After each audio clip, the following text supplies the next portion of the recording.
dust is lying.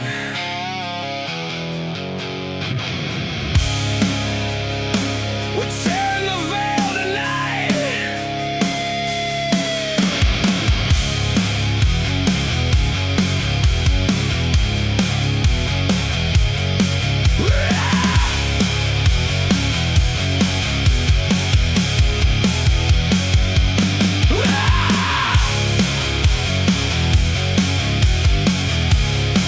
Red planners screaming under NASA's paint. They color correct the truth till it fades away. Face on Mars stares back with ancient eyes. Pyramids rising where the dead wind cries. Cylinders gleaming in the rover's glare. Stone circles standing like they don't belong there. Brian Corey Dobbs got the footage on lock. John Ward slicing through the pixels non-stop. Sahara Cosmos, Ricardo Calvario, Jason Hoffman, Sham in 7-Eleven, Alexander Cheskowicz. We're all in.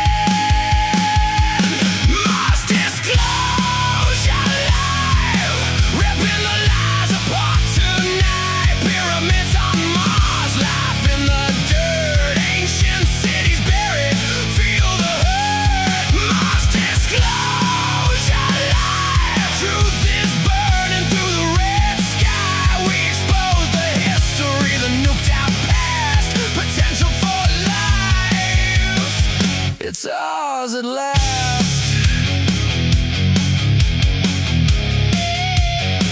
It's ours at last.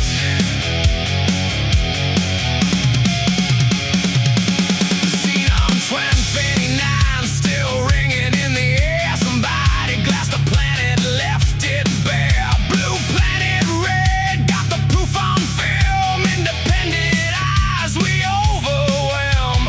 Rovers catch the shadows, artifacts in frame. They call it geology, we call it shame. Mars Disclosure Live, ripping the lies apart tonight. Pyramids on Mars, life in the dirt, ancient cities buried. Feel the hurt. Mars Disclosure Live, truth is burning through the red sky. We expose the history, the nuked out past, potential for life. It's ours at last.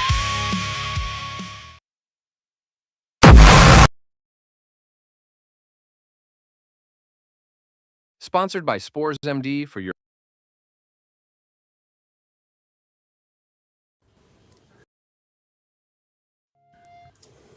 That didn't work, but that's okay. Greetings, humans. It is Sunday, March 5th, and we are live on 7 YouTube channels, 2 Rumble channels, 3 X channels, Twitch, and Facebook for another epic installation of our series, Mars Disclosure Live. Today, we're going to be talking about Hollywood's portrayal of Mars over the years. We're going to show some potential fossils on Mars. We got 2 spectacular finds from our very special guest, who I'll introduce in a moment. And we're also going to do my favorite part, our artifact examination segment, where we look at Mars anomalies, and each panelist gives their objective opinion. It's going to be a blast. Thank you so much, chat.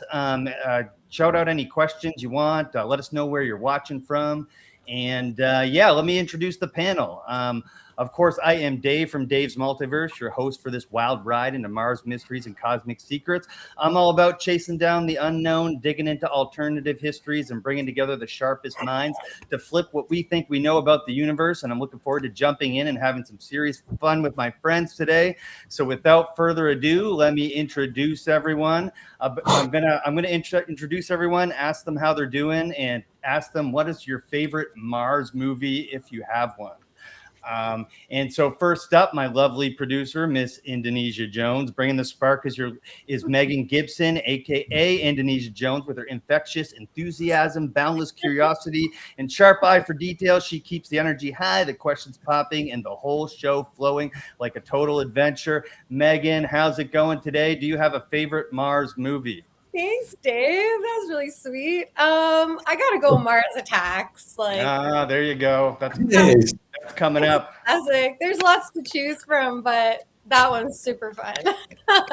Outstanding. Next up, say hello to Alexander Cheskovich, the brilliant author of Deja Vu, Has Everything Already Been, and editor of Dave's Multiverse. He's been diving into mind-bending questions about time, lost civilization, and our forgotten global heritage with a smile and a spark of genius. His fresh take on ancient myths and alternative history add exciting new twists to the Mars puzzle. Oleg, how you doing today, brother? And do you have a favorite Mars movie? I'm doing very well. Thanks for having me on again. Each time I'm learning so many new stuff about Mars, so can't wait for today. I unfortunately don't think I have a favorite Mars movie, at least they aren't coming up in my mind, so I won't answer that.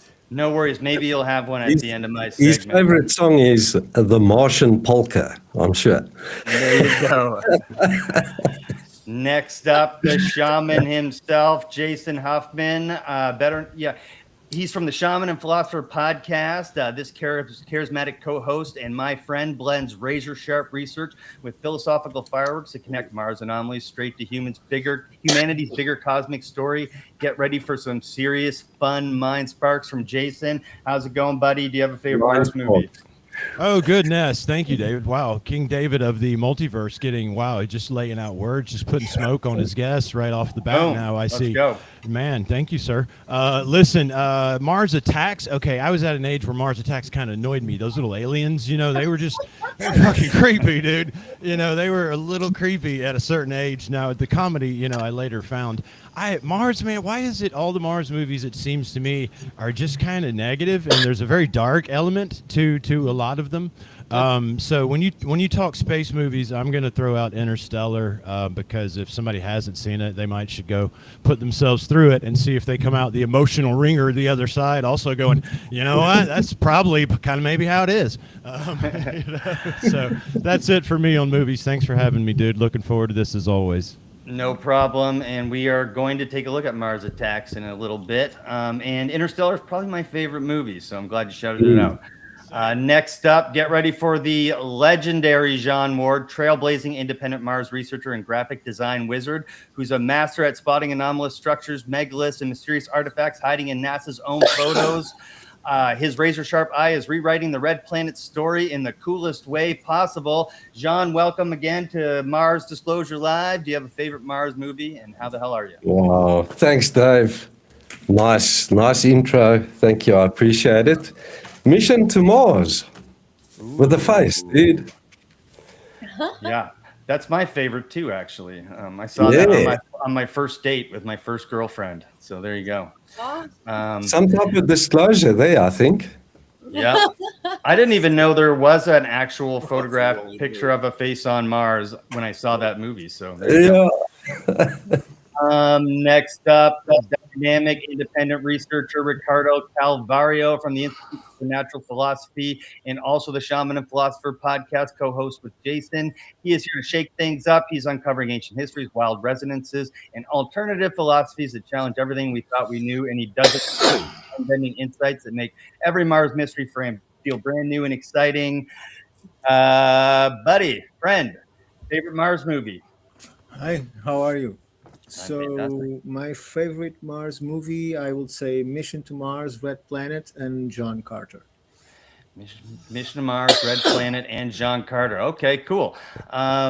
We don't have John Mission Carter to coming Mars and Red Planet are from the 2000 year. So they launched two movies on the same year about Mars. Yep, and we'll notice during my presentation a change in how they present Mars over the years. So look forward to that. Does Blue Planet Red count? Can I change my vote? It should. I'm just sitting here thinking about it going, damn. I should have said that. Brian's movie. We're Sorry, talking Brian. Hollywood, but it was a good segue into the next guest, the man himself.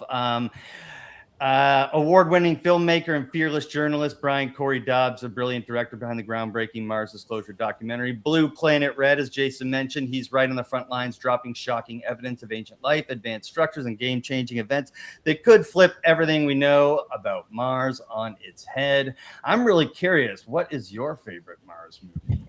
Dude, Dave, these intros are epic. Great job. Favorite Mars movie? Let me interpret this. Everybody already picked the best ones. So, okay, God damn it, this internet connection. I'm going to come in here from a different angle here.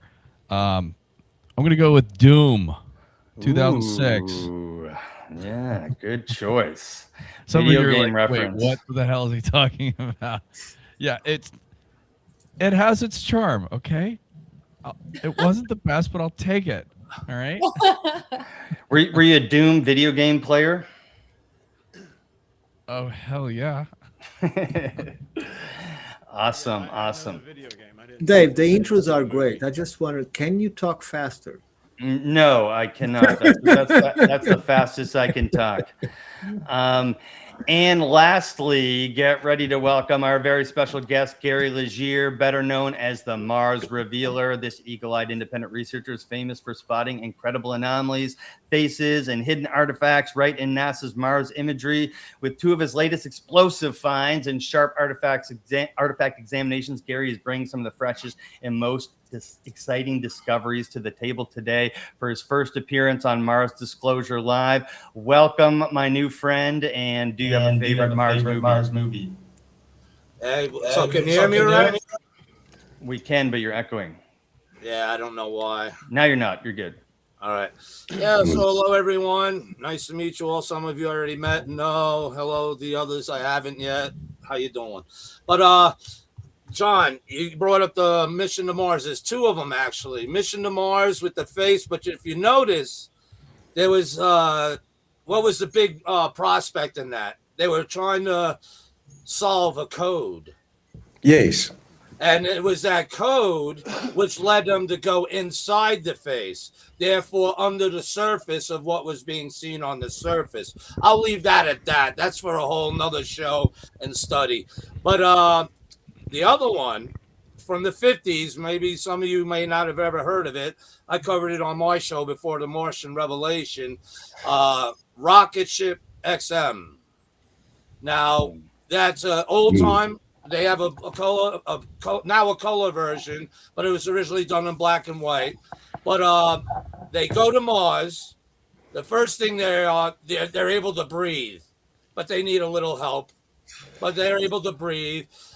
Blue skies in the color version.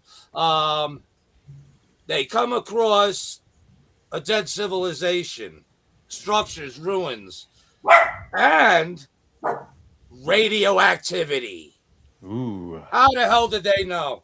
But anyway, not only that, they come upon a statue of a face sculpture.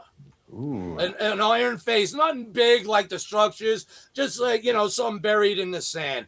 They're uncovering it. They're like, whoa, look at this. They hone in on it. It's a face. Oh my God, it's incredibly radioactive. We got to get out of here. So that, again, in the 50s, enough said. You can look back on the archives of The Martian Revelation or look it up on YouTube. They got it there. But those are my two pretty much favorite of Mars. And of course, like a couple of the others said, Mars Attacks. Ack. So, Sweet. If I may, Dave, Yes. he mentioned something very interesting. How did they know about the radiation? On the 27th of August, 1941, Mr. Tombaugh reported seeing a huge flash on the surface of Mars and ascribes it to a flash of a nuclear atomic explosion. Now, John, you brought up a good point because you said 1940. Every periodical you brought up a great 1941, whatever. Every so many years, there's flashes that come off the planet. I'm glad you brought that up because no one I ever talked to really brings up, maybe one person. And the people that have seen it, it was like there was a Japanese, I think Chinese And the astronomers. Hubble. Astronomers here, you won't see talk about it that much. My opinion, those certain flashes that are supposed to happen because of the constructed, artistically sculpted entire planetary surface. I will not go down that road, but I'll say this: that periodically, depending upon the planet's orbit or position, because you know it's not circular, it's more like a big egg shape. So periodically, depending on certain times and angles of the sun position, it may hit certain areas of the planet in that orbit to where it'll throw off flashes.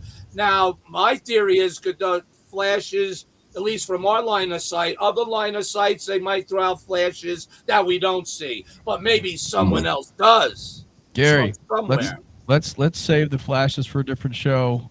There's some more internal discussion we got to have about flashes before we talk about it publicly. But anyway, I also need to intro Sarah. yeah, we gotta get Sarah.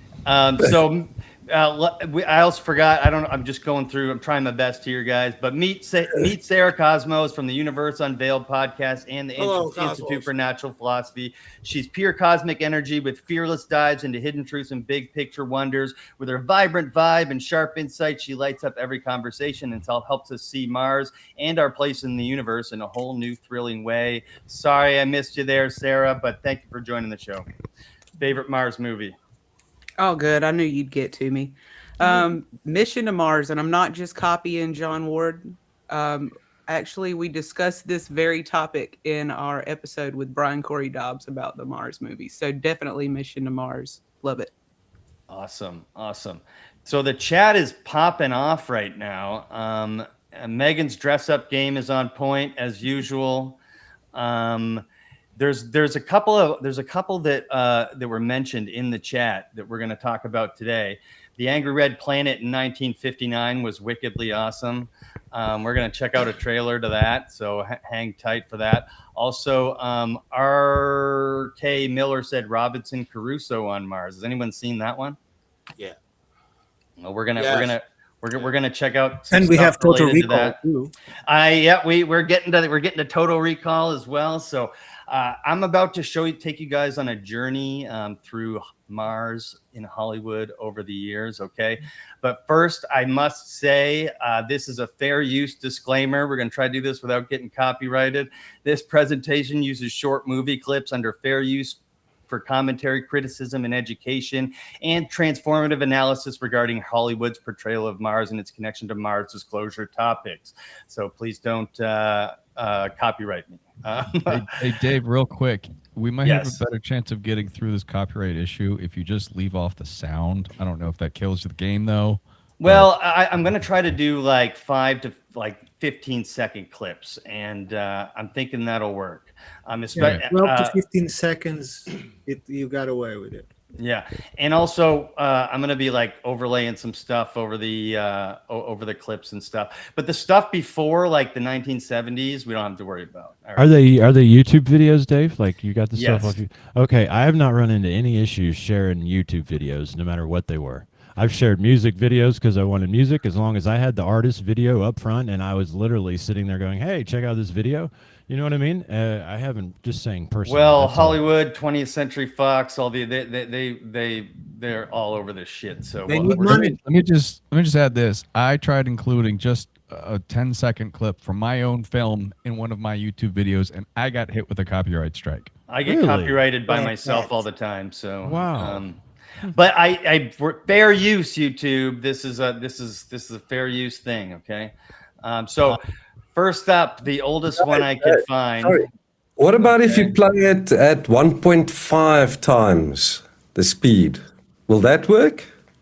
It might. I can give it a try. Sorry, man. Didn't mean to open up a can of worms. You go, Dave. Just do it. Yeah, you go. Yeah, do it. The best solution is always to download the video and invert the image, and therefore the recognition cannot tag onto the video. That's what everybody does.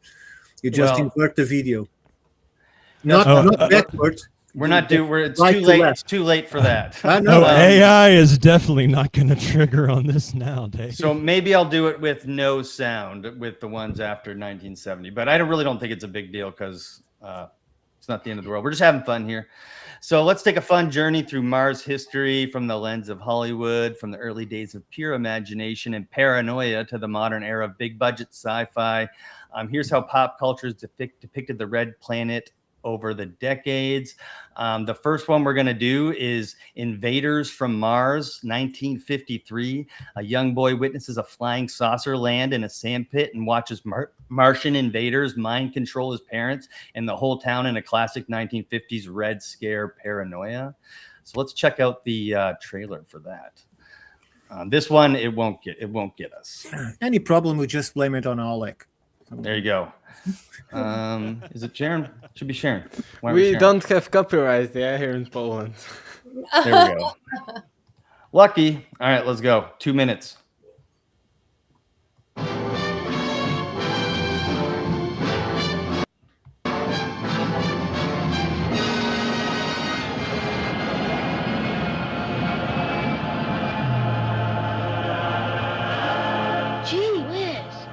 Gee whiz.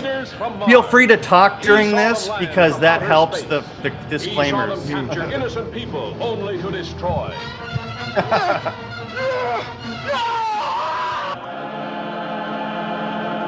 Father turned against son. Oh! Changed into strange, weird animals. Weird animals. The Why? general of the army becomes a saboteur. Well, now that's a documentary. Trusted police turned into arsonists. Why? The boy's parents changed into killers. They were smoking reefer. Reefer madness. But nobody's getting anywhere out there. Nobody can locate anything. Anybody. The Martians. We've got to stop them. Oh, shit, who was describing the world today, wasn't he? Invaders from Mars, capturing humans at will for their own sinister purposes. Nice Diabolical question. instruments of destruction. I think that was a room in Epstein's Island, wasn't it? Just figured out my next costume. They went crazy with the budget. Invaders from Mars. Amazing. Weird, fantastic beings Oh, of that's superintelligence, off-putting. ruling a race of synthetic humans and pitting them against mankind's dream to conquer the universe. Looked like one of Elon's designs, those. They were dropping some truth bombs. Those are much better looking. But possible. Possible. Who knew a world where synthetic humans would be a Happens topic of tomorrow. discussion? But I got it back. I predicted the fake alien invasion back then already. Nice. So the Martians are brainwashing everyone from a backyard sand pit. Does this feel like early Hollywood disclosure of NASA-style mind control and cover-ups? Anyone? If we are the aliens, then yes. Has anyone seen that movie in the chat or anyone on the panel? Mm. I have to go see it now, though. Yeah, I'm totally gonna watch it. It looks like it has its uses, huh? It's epic. 1950s Red Scare stuff that was popular in the 1950s. We're gonna see a little bit more of that here in a second, but I thought that was hilarious. Well, it is. It's the type thing, Dave, that gets made now on purpose, right? Truly. So it is funny seeing it. Well, from that was our made on modern purpose lens. too, I think. Well, I mean, was it? What year was it? Well, you know what I mean by that. 1953. Yeah. When we see that, and like Sarah and I were both kind of losing our shit with our mics on mute, we were laughing at it, and people have mined that, and actually use that now to make movies as a form of comedy, making it like those were made, though they weren't made, with comedy in mind back then. Yeah. Totally. Just keep in mind that the reaction we are having now by watching this movie was the same sensation that the people were making the first Star Wars. They thought he was completely insane. The costumes are absolutely ridiculous. This is going nowhere. This looks like a Z movie. So, and see how it turns out. Ricardo Petrazzi in the chat has seen it. So yeah, there you go. You can watch the whole thing on YouTube, I'm pretty sure. So next up, the Angry Red Planet. Somebody mentioned that. The Angry Red Planet is 1959. The first manned crew lands on Mars, fights giant spider rat monsters and carnivorous plants, and gets a creepy alien warning. And spoiler alert, but only 2 of them survive. Can you guys see that? Good, you can see it. All right, let's watch this one.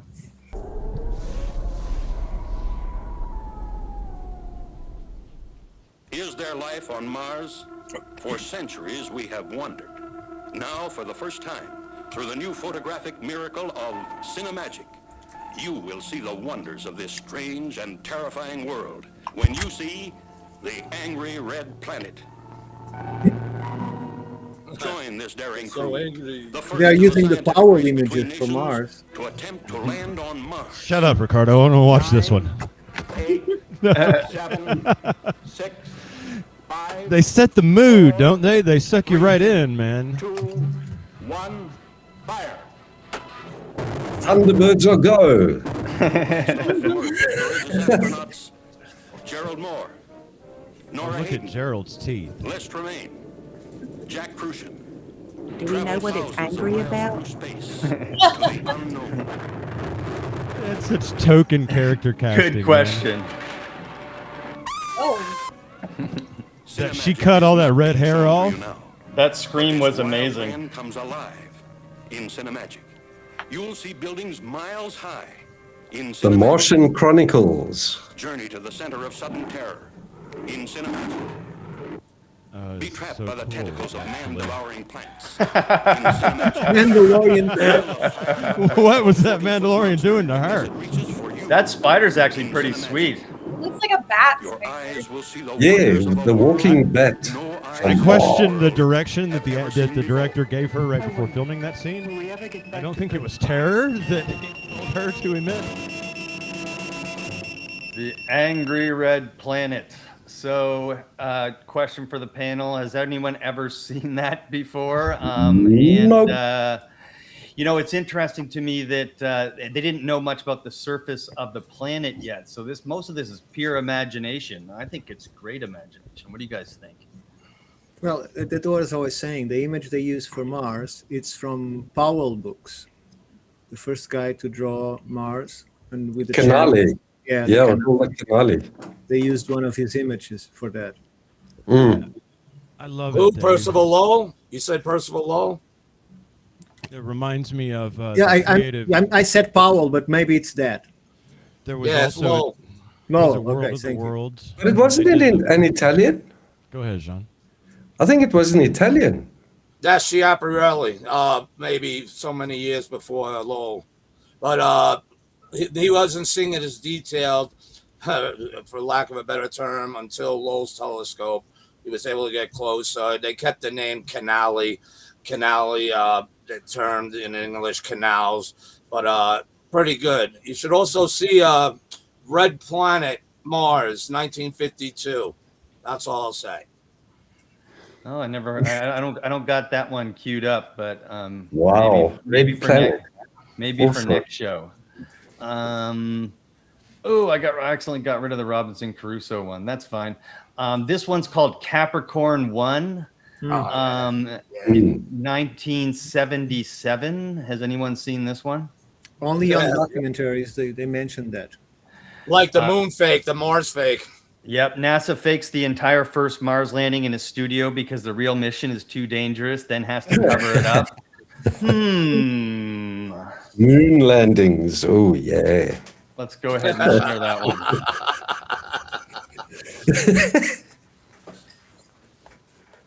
Hold on And a the second. silence Wait is for this bad deafening. boy to pop up. Is it coming up? Yep. All right, perfect.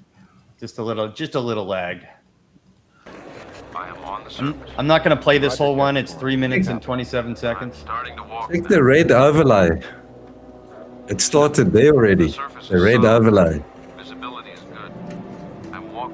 When we know the sky is blue, yeah. If the guy is on Mars, why there is a red ball flashing on the screen pointing to Earth, the position on Earth? Camera now. I have the camera. Hmm. Picture will get shaky. Yeah, Movie making got creepy, didn't it? if Stanley Kubrick made it, there wouldn't be those strange balls of light, yeah.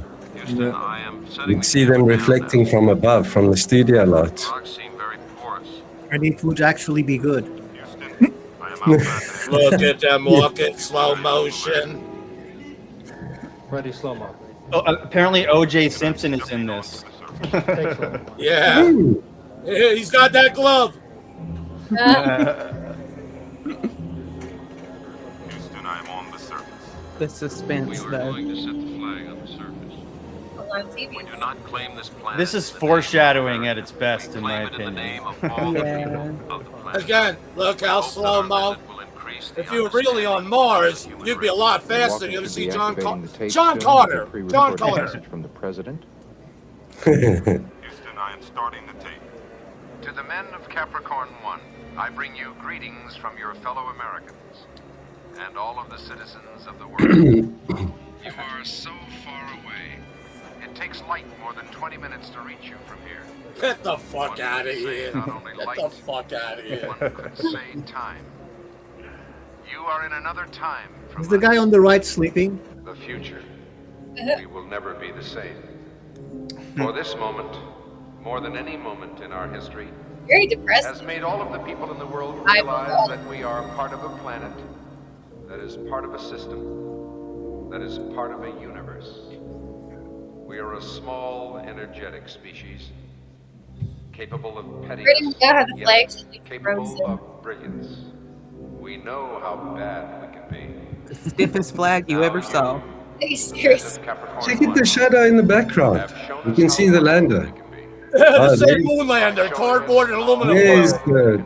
there's the lighting. Oh yeah. You have crossed the last great frontier, and you have shown us what we are. People. We're full of shit. Colors and religions and ideologies. So I'm gonna stop that there. All right, is that? Are we foreshadowing there? What's going on? That seems comical. that seems awfully familiar. Anyone? It's comical, man. It's comical. Look how slow mo they're walking around. Think of John Carter. I should have said that earlier too, from a Barsoomian point of view. You know, how fast and how strong we would be. They're like walking on the moon. The same shit. Looks like the same piece of shit craft, even. You know, well, cardboard tubes, aluminum foil. I mean, yeah, that landed on the moon. Jason, I know Jason's got a comment on this. No, no. Well, first of all, the first thing that comes to my mind, man, is there's an occult saying, right, that anytime you're up to no good, you have to let the people know about it, right, so that they are whether knowingly or unknowingly consenting to it, right. So that does pop into mind when you show me that. The one thing I'd say too about that third one, man, I like the first two clips because they remind me of. Boy, I saw the difference in Hollywood, right? And I'm reminded of, what is it, the Orson Welles radio show that it was about the invaders and whatever they used that for. But I really, really liked you playing those first two, man. That just triggered some nice nostalgia in me and showed me, that whatever. He Hollywood was used actually to be. reading his book, Jason. He was not trying to frighten anybody. He was actually just reading his book. There weren't television. Right. No, I know, but whatever. It's No, they made it to be as like a live event, though. Yeah. That was Right. the problem. It- And that there's- was the op. That was there's- the op they were doing. There's And a you know where they did question, it? right? You know what? You know what they did it in the OSS building. Yeah. Since somebody mentioned it in the chat, I did pull it back up. Robinson Crusoe goes to Mars, or Robinson Crusoe on Mars. I've never seen this one. Can you guys see it yet? Yeah. Okay, cool. Let's check it out. I think it's Robinson Crusoe. 100% true.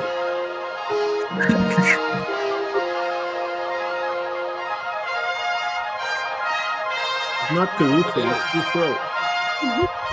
You know what I mean. Yeah. No, Caruso is the guy of the glasses. Science fact come to life Oh, look at that. on Hell. Is that a fresh blanket of snow?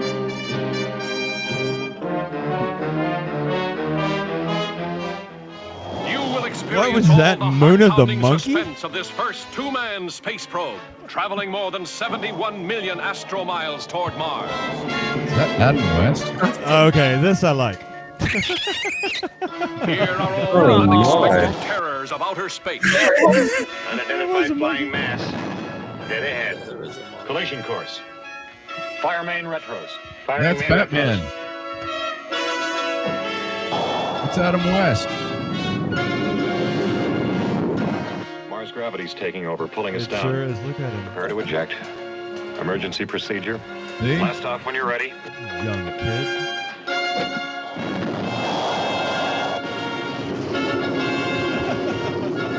The scorching surface of the fire swamp that is Mars. It's like Dante descending. A world no man has ever seen, and now one man must explore alone. A temporary home is found. How long can a man stay alive? Now, my two most difficult problems are air and water. I have, with what's left in my tank and one reserve cylinder, enough oxygen for, about 60 hours. Of course, once my air gives out, water won't matter. No air to breathe. But suddenly an unexpected source of oxygen. The life-giving miracle of the yellow stones that burn like coal. Here is a modern Robinson Crusoe struggling for survival in a cruel environment. Finding water. Discovering a source of nourishment. But unable to lick the most terrifying problem of all. You've got to face the reality of being alone forever. The devastating laser beams with which spacemen from the constellation Orion Oh, War of the excavate the rare Worlds. minerals of Mars. From Orion. Okay. The escaping slave worker who becomes a modern man Friday.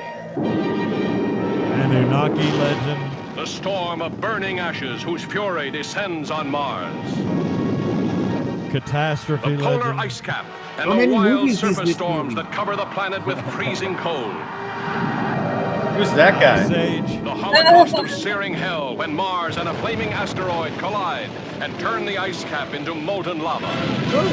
Boy, they're working all the Violent history in celestial this, aren't they? bombardment of Mars by attacking humanoids from another galaxy.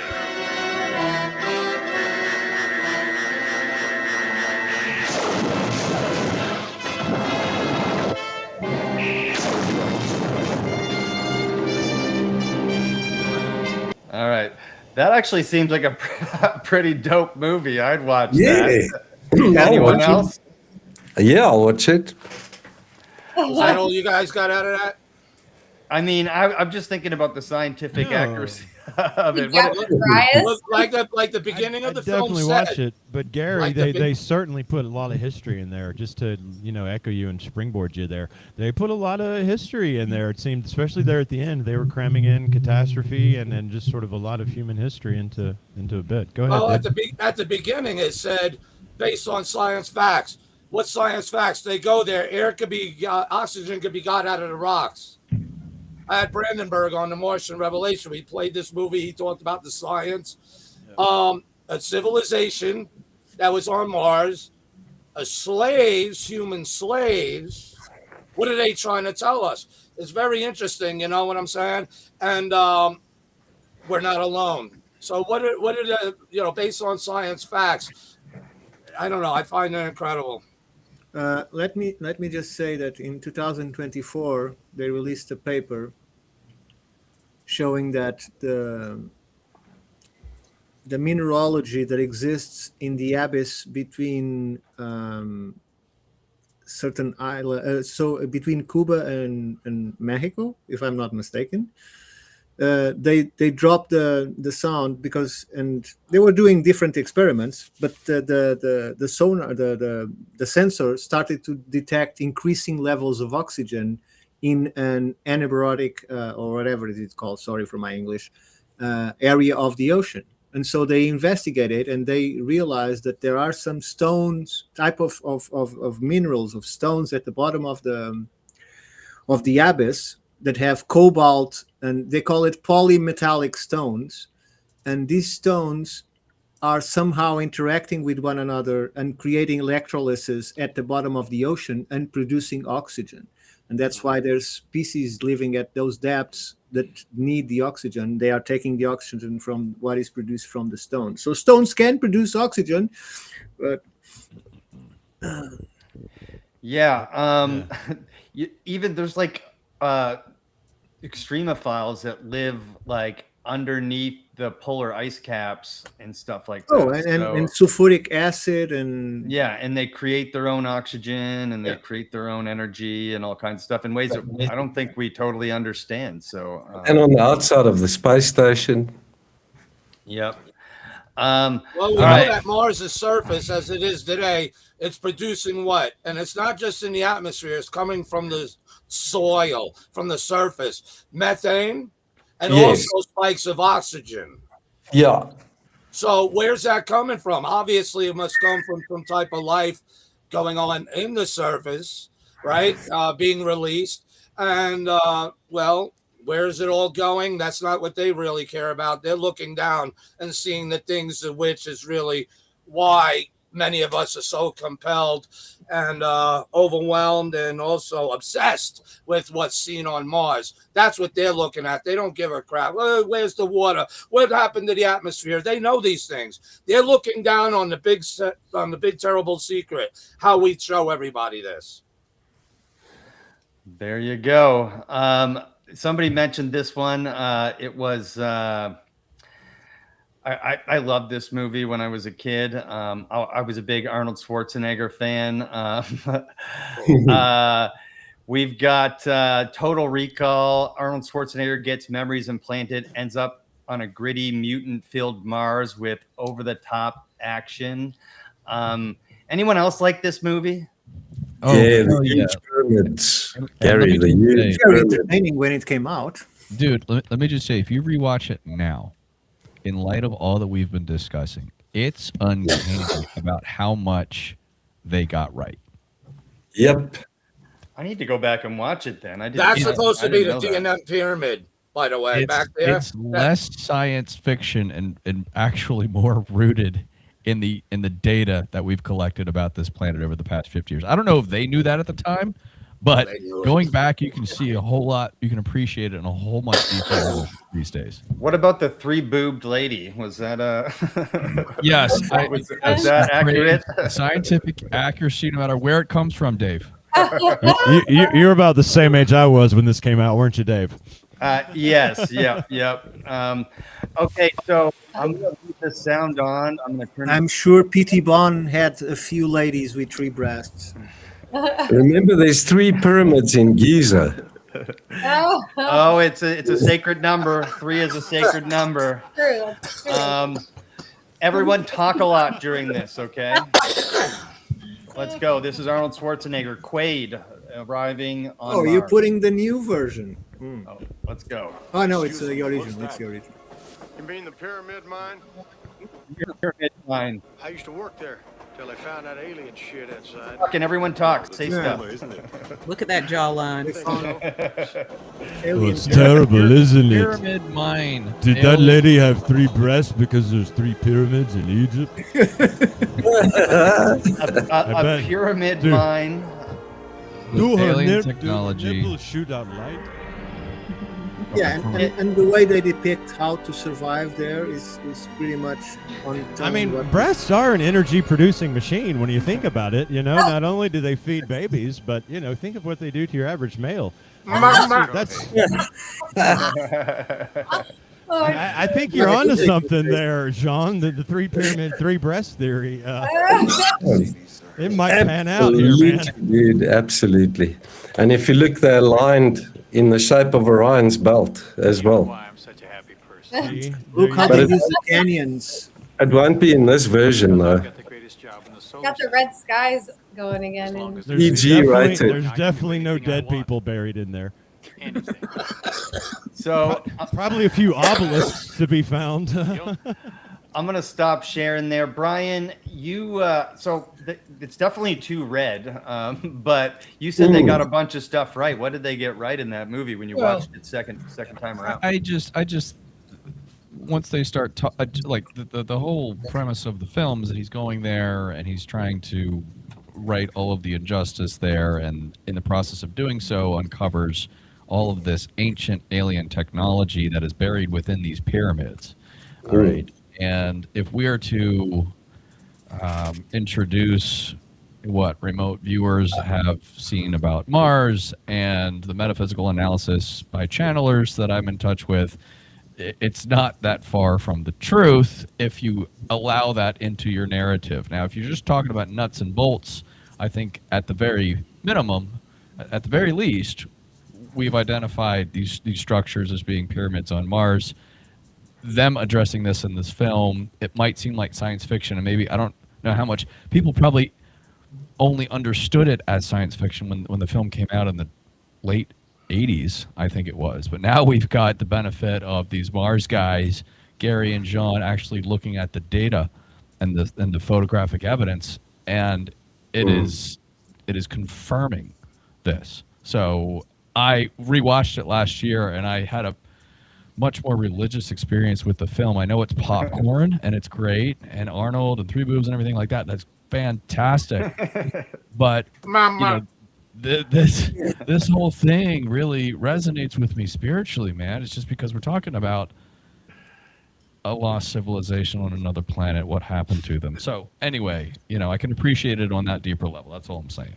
Yeah, it's quite ingenious, the fact that they use this heated cores to dig into the ice and create sublimation and thus create oxygen from it. And they're not saying that the planet will become breathable instantly, but they're saying that in a medium period you'll start to have oxygen, and so people won't have to be enslaved or paying for oxygen or whatever it is. Yeah. And it portrays, unlike those earlier films we were seeing on Mars, like it is a harsh environment to live in. And you were reminded of that constantly throughout the movie, like things are on life support. Desert in very high altitude because my goodness. It's a built-in terraform system, and not only that, what it shows is that there's corporations, there's people there now, in essence, and that's what Quaid was, trying to remember, and is under secret mission there against himself. It was an underground terraform system. They didn't want to do that. They wanted to stay secret, control the mineralogy, control the people's knowledge back on Earth that don't know shit about that surface. And that's the cover-up. It represents the cover-up that's in play about Mars. Oh, are we already there? Yep. Orion Bra. Oh my gosh! I think this movie represents very well what may have been alternative free, the project. If they succeeded it, this is exactly what they want to create. Use the canyons to use underground structures because it's much easier to control the environment. They are away from the sun. It shows it. David, I think also we have firmly established that breasts like pyramids do generate energy just by looking at our chat. Thank you, chat. That was hilarious. I'm just laughing because there's a serious conversation going on with half of us, and then half of us are just yucking it up about You want to hear a more bizarre aspect of what that underground terraform system is? It blows out oxygen, right? Yeah. Therefore, people can breathe. Now, read between the lines. What I'm trying to say. Then people can breathe. That means what?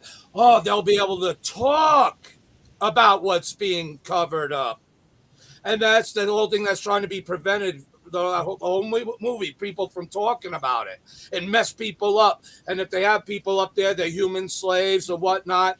Maybe alien mix. We've heard rumors. I'm sure you guys will cover on this show, and many others have. But that's the speak was then once you breathe, you could speak, right? Remember his eyes bulging out. Oh, I'm alive. Yay. Now, you can speak. And they survived the cover-up. Think about it. And it's alluding to what? It's alluding to a code that goes to UFO Diaries. That's a future show that'll blow you away. Shout out to Wow. the super chat, Arnold in the 3 boobs. Wow, thanks for putting that image into my head brain. You're welcome Mama. to everyone. Yeah, was that you that went, Mama? I lost it, man, when you did Yeah. that. Oh my I was god. like, who the hell did that? The triplets comment too. Like, yeah, for triplets. Oh my gosh. All right, we got a couple more to do, and then we'll be done. We'll be done with this. We talked about Mars Attacks. So let's just take a quick look at Mars Attacks, just for fun. Can we see it yet? Anyone? I had a high school teacher, Dave, that used to tell me that more than a handful was a waste. So 3 just definitely falls in. A high school teacher? All right, we got to talk over this one too, guys. So talk It was a away. different time. Hey, we all make mistakes, Mr. President. We don't make mistakes. Not anymore. Jack Nicholson. The man. This is a good role, man. I liked his role in this one. It's amazing how many famous people they got for this film. yeah, Like everybody's in this thing. classic. It really is a classic, and it was a blockbuster, man. And I think everyone went to see it in the theater back when it came out. I don't think we rented in Blockbuster. We used to have these video clubs called Blockbuster. All right, we're going to try to get through these here. We got Mission to Mars coming up next. Everyone mentioned that as one of their favorites, so I think we'll talk about it for a second. But Again, codes. yeah, what's weird about this one is, like I said, I went to see it in theater with my first girlfriend on my first date, and went well, got a kiss and everything at the end. Rock But on. I gotta My say, man. I didn't know about the actual face on Mars, so that was like a whole new thing for me. But the movie was life changing for me.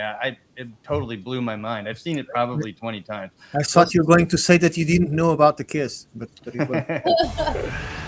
What the hell is that?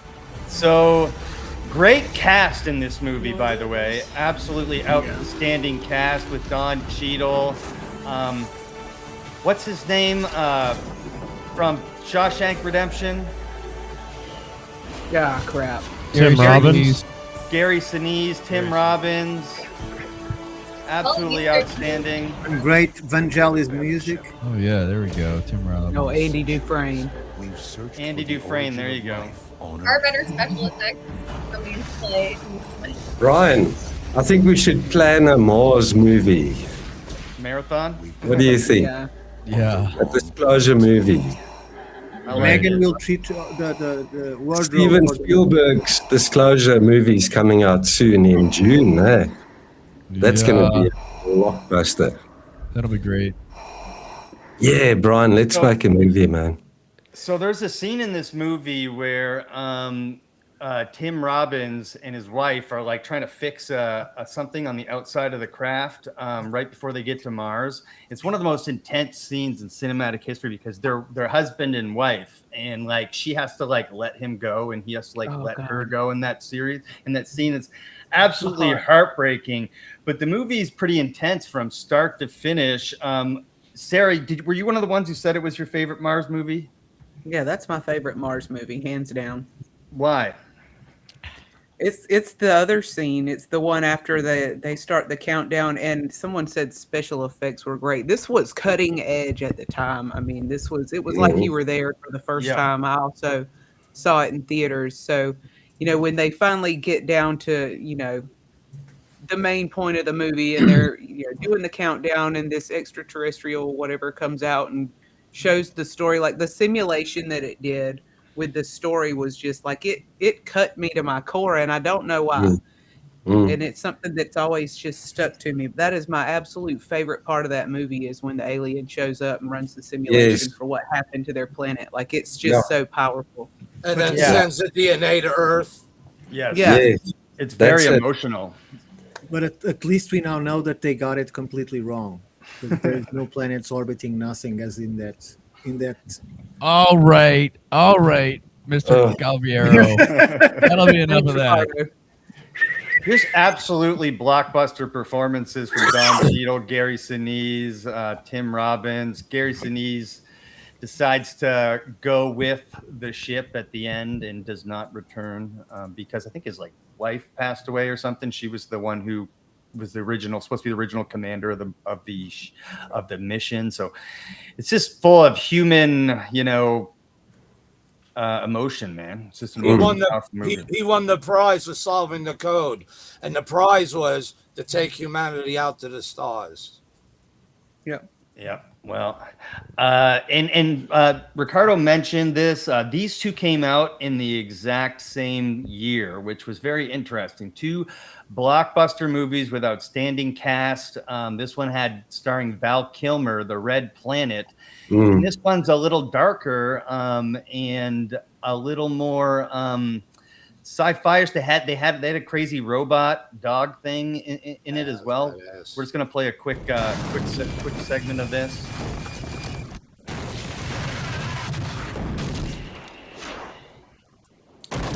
Val Kilmer was the man back in the day.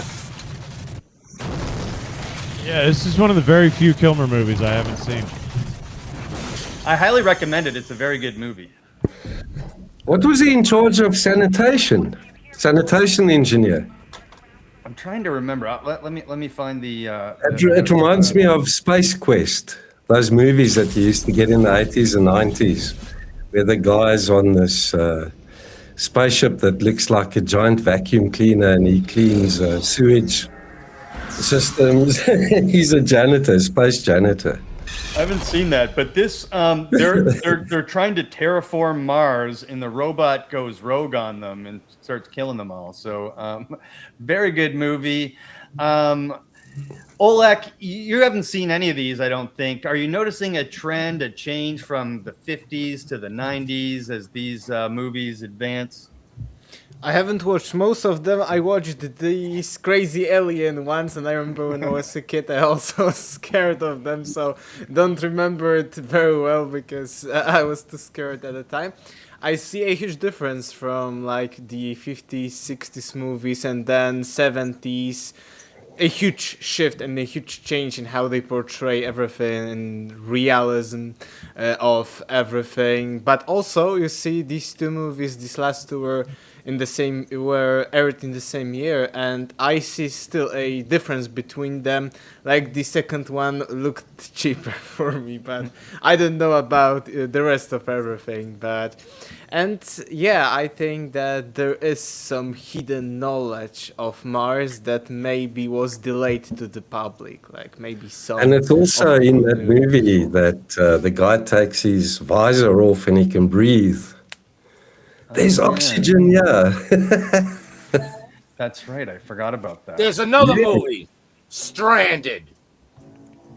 I don't know if I've seen Stranded. I'll leave The it at Martian. that. You gotta watch it, and we should do a show on that. We're gonna get to my second favorite Mars movie. Okay, starring the OG himself, Ice Cube. All right, the Ghost of Mars. Absolutely love this movie. Has anyone seen this? Years ago. The Ghost of Mars. It was supposed to be Nope. a routine prisoner transport. There he is. On the suspicion of murdering 6 rail workers. The bodies were hung and Got that strong ass eyebrow. But here, Oh yeah. a million miles from home,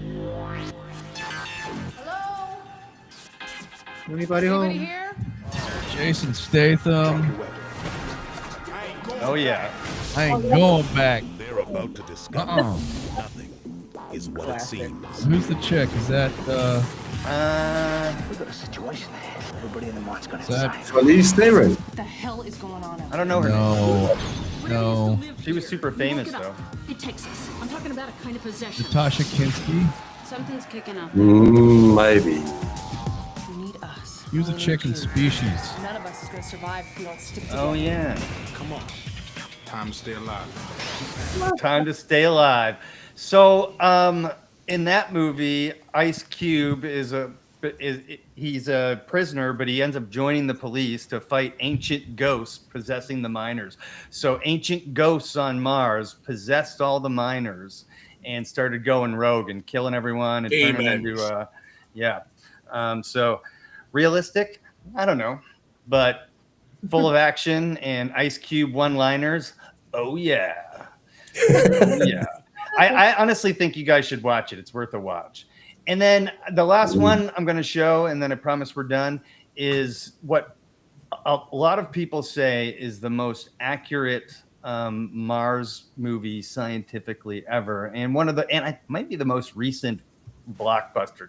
And no one mentioned it, I don't think, is their favorite Mars movie. Can anybody guess what it is? The Martian. The Martian, yes, The Martian. Oh. I like The Martian. I don't know how, if you guys feel about The Martian. Yeah, that was funny. That was funny. It was funny. Yeah, there were lots of humor. There was a lot of humor in it. Like funny, unironically, or ironically, or. Well, it was he should. It's just very realistic in the terms of the technology that we think we have and the odds that he will have. So in that sense, is a very good movie. He went crazy though, but well. They yeah, this is the one with Matt Damon. It's all it's so dark. Matt Damon. Matt Damon. Matt Damon. It's just depressing story. Well, like humanity, you know, like that. It's being lonely, man. It's part of it, you know. It's why the worst thing they can do to you in prison, the biggest punishment, is solitary confinement. Yeah, I guess. I think it's the best part when of prison I is was solitary lonely, confinement. You don't have to be with the other people.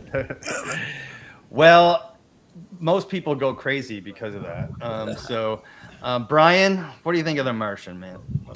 Yeah, I thought it was an overall great film. Ridley Scott, Matt Damon, great cinematography, grounded in really well-established scientific research about the planet, about the physics there, about what it would be like to live there and survive there, and they have to do the return trip and the timing of it all. There are a few minor quibbles, but overall, solid production. Yeah, I really enjoyed it too. Matt Damon was outstanding in it. Megan, did you see The Martian? I remember seeing it back when it came out and enjoying it. Does he end up in some like multiverse at the end? Is that different? No, that's Interstellar. Interstellar. Okay, I think I'm getting those confused. Yeah, Interstellar, though, it's not a Mars movie, but it's an outstanding movie. So, guys, I just wanted to end this presentation by saying that Mars movies have always been fun, but to me, and the theme that I see is disclosure and what I call soft disclosure, right? Yep. We've been getting soft disclosure about what I believe is truth that's been known for a long time through pop culture, and they did it to us with Mars as well. Would you guys agree? Yeah. Absolutely. Yeah. Acclamation. Concur. That's what it is. Ran out of ketchup and had to switch to Vicodin. Not Mars, but we have a movie about the moon in 2009 called The Moon, where you have this character completely alone, sending message home and receiving message from home. He goes out and do his mining with his big vehicle, right? And then he realizes that he's a clone, right? Because they age. Moon. Moon, yeah, that was Sam Rockwell. And puts Yeah, I cried in that movie, man. It's an amazing movie. Yes, the poor guy. Bloody hell.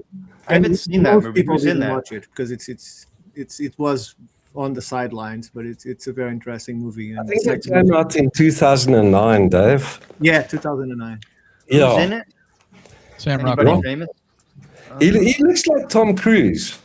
I You just know what? wrote the movie for everybody because you don't supposed to know that he is what he is. But Thanks, Ricardo. I've got ADHD. I'm going to forget that in 5 minutes, so don't worry about it. But that's the end of my I learned to tune you out long Mars ago, and Ricardo. Hollywood. I just thought we'd have a little bit of fun tonight with that. We've also we got lots more to check out. Some fossil evidence, 2 of Gary's finds, and a little artifact examination with John Ward. Brian, why don't you kick it off with fossil evidence? Yeah, actually, I think John and I both have some presentations on fossils, completely separate stuff. I'd like, John, if you got your stuff ready, I'd like you to go first, buddy. Cool. Sean, Right. as usual, has put together a very nice professional PowerPoint slide presentation here. I just love his work. Now, I wanted to mention we had a comment that was like pareidolia, pareidolia, pareidolia, pareidolia. So let's see what the chat thinks, and let's see what the panel thinks when it comes to pareidolia. So, Yeah, I'm wondering if that was facetious or not, Dave. I don't know. I don't know. What's that? Hey, was that facetious? Whoever said that? I think it's because NASA always says everything is pareidolia or geology. Yeah. I think it's just a play on words. Yeah. Is this better? Yeah. Would you rather see everyone and have this view? I think so. This is good. Yeah. All right, cool. Go for it, Right. John. So you guys can see my screen, eh? Yeah. Those who as claim usual- about the pareidolia, the NASA that claims about the pareidolia, they're the guys in Total Recall preventing the oxygen from making people breathe. Oh, of course. All right. So I've listed the source material. So you can go to any of these and check out the photographs you'll be featuring for yourselves. So let's start. The first one. This is directly from the Curiosity rover.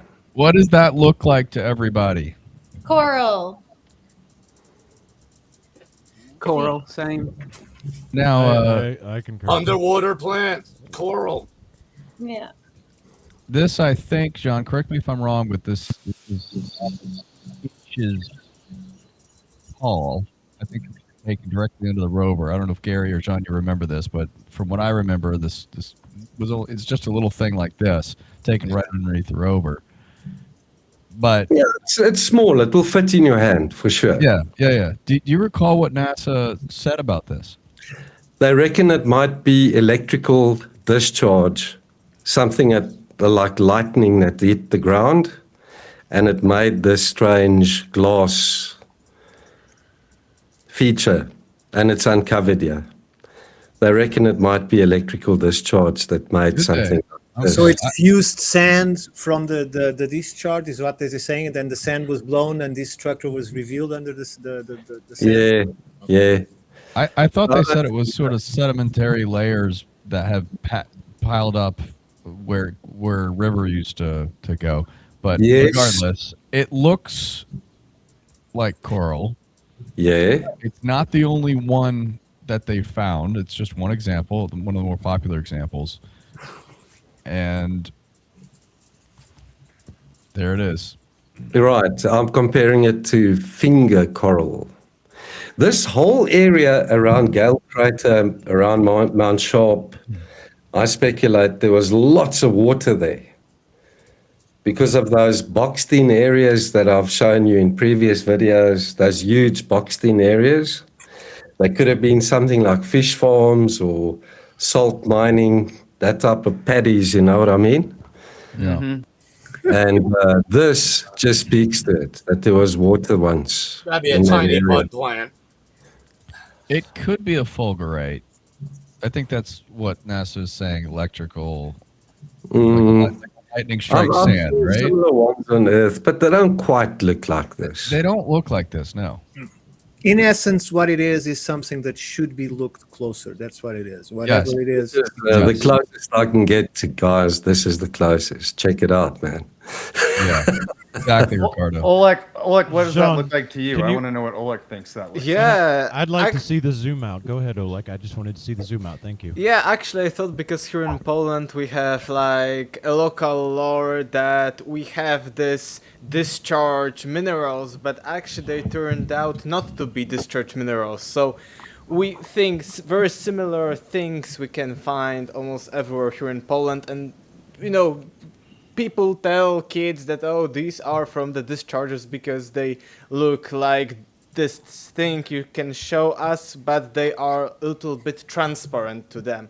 But actually it turns out that they are not discharges at all, but they are remnants of prehistoric belemnites or something like that. So I think here that NASA thinks it's a discharge, but here in Poland, this theory was actually debunked, so it's a little bit strange. And for sure, I know a little bit about geology. I've been collecting minerals and stuff like that. Nothing is, crystallizing or having such a shape in the mineral world, so it's impossible for a natural thing to do that. Right, shall I move on to the next one, guys? For sure.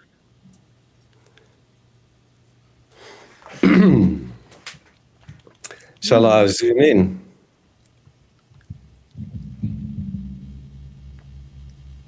Check that out. That's weird. I don't know if it's a rebar or something else. I'll show you a Can you comparison. zoom into it? Can you zoom into that?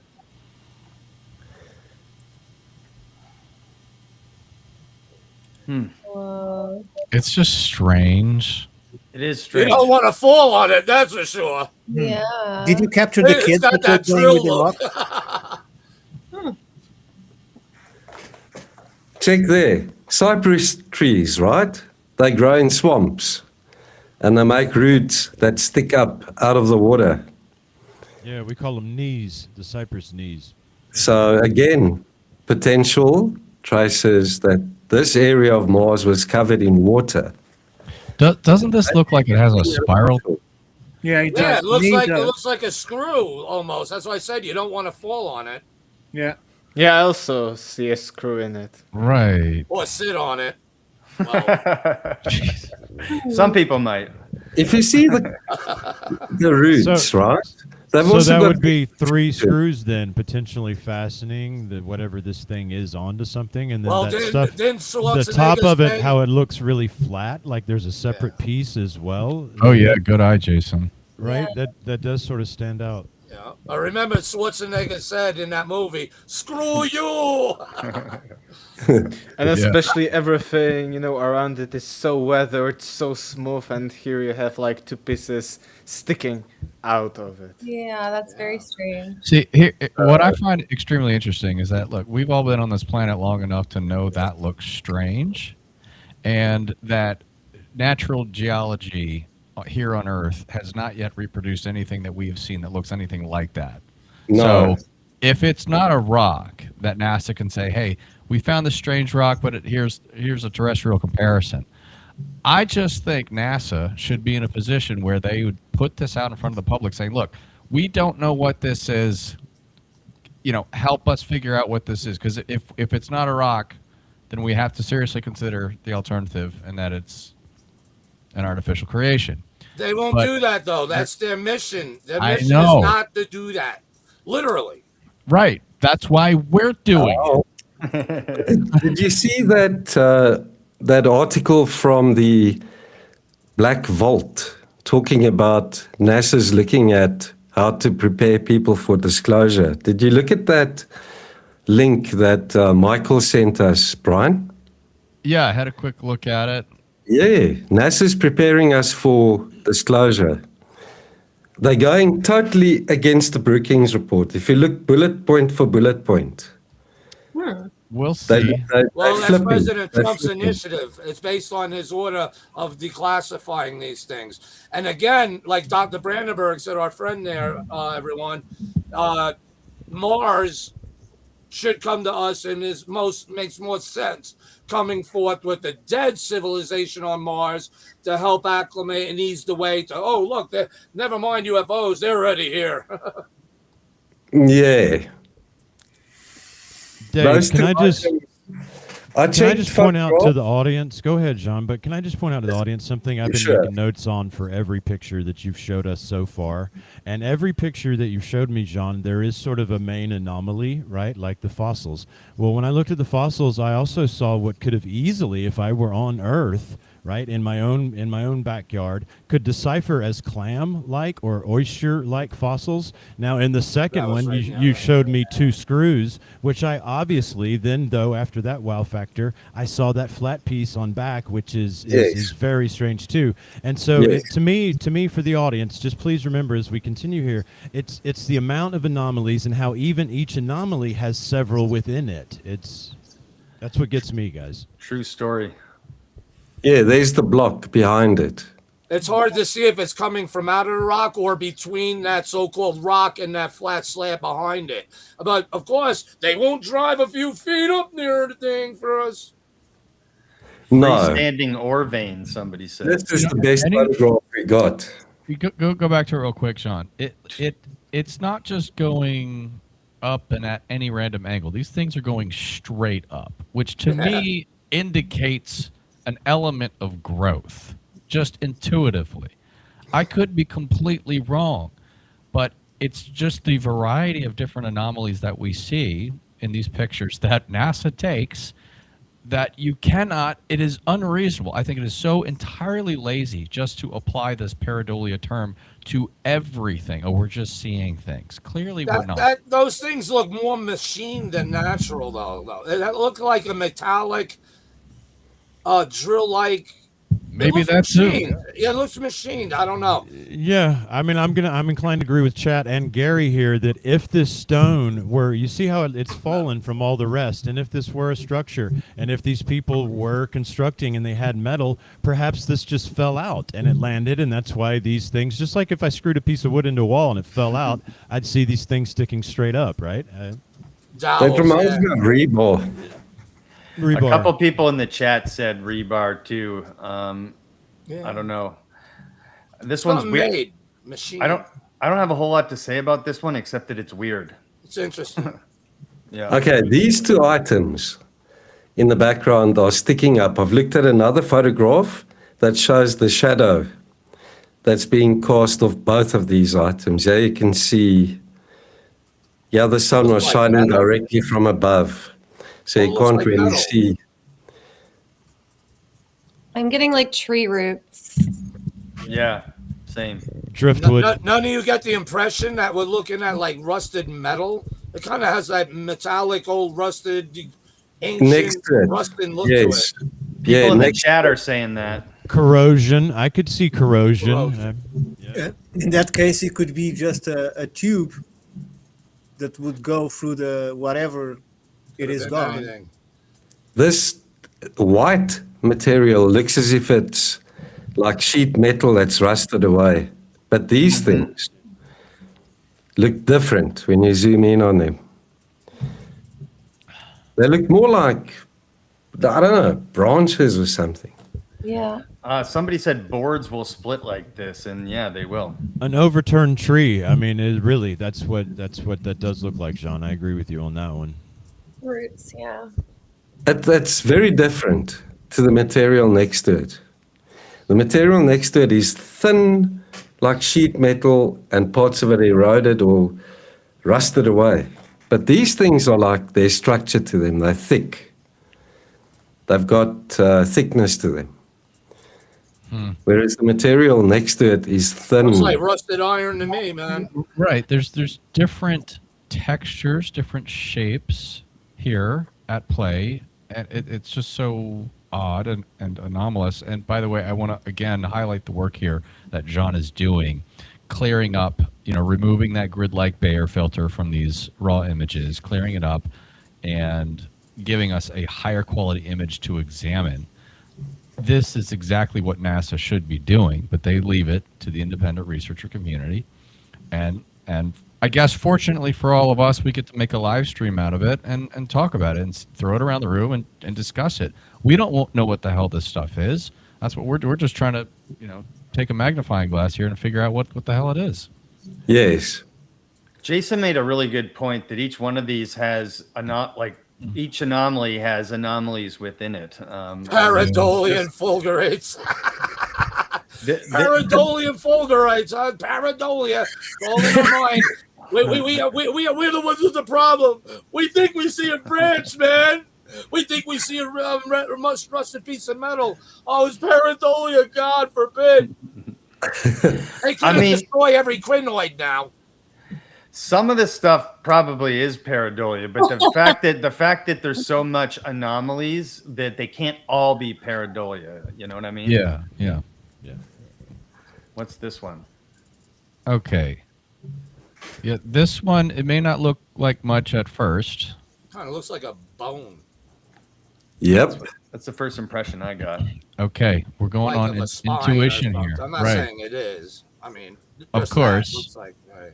But your eye is trained to spot certain things that can work for or against you. But I think it's worth to take a closer look, as Ricardo just said. Okay, we get a higher quality look at this. And John, throw up the comparison that you found. It must be a rock. It must be. God forbid if it's anything else. I can't handle that. Like, look at that. Is the triangular piece that is beneath it fit in the triangular bit that is missing? I don't know. I didn't try and make it fit, but it looks. It might have turned, so that you can't see the proper angle. But it looks as if it's split off.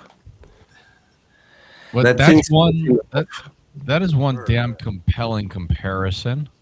Like, I think it's disingenuous to say, "Oh, you're just seeing things." Like, clearly there are similar characteristics here, and if we get there and it's just a rock, then sorry, we got this one wrong. But we're saying it. Look, it looks an awful lot like something we're And familiar look with. at that groove. Look Brian. at that groove. Yeah, yeah, Look yeah. at that groove, though. You're And right. It has Gary. it goes down and like something rested in that groove and must Right. have pivoted or something for a spot because it's rounded in there. So something was on it and maybe like a part of a joint. I don't know, but that groove is interesting. You should ask some doctors about that, surgeons. Yeah. Well, in the very least, if I found this in the ground here, I would immediately think there's a very high chance that that groove isn't natural. If it is a stone, mind me, if it is a stone, that groove was worked for some purpose. Right. But the texture could represent some fossilized bone because it has that rugged texture on it. So it could be. Yeah, it looks porous, like Yeah. bone would be. Yeah. Yes, correct. Do we have any idea on the size of this one? I'd say it's about 10 centimeters across. English, please. 4 inches long. Okay.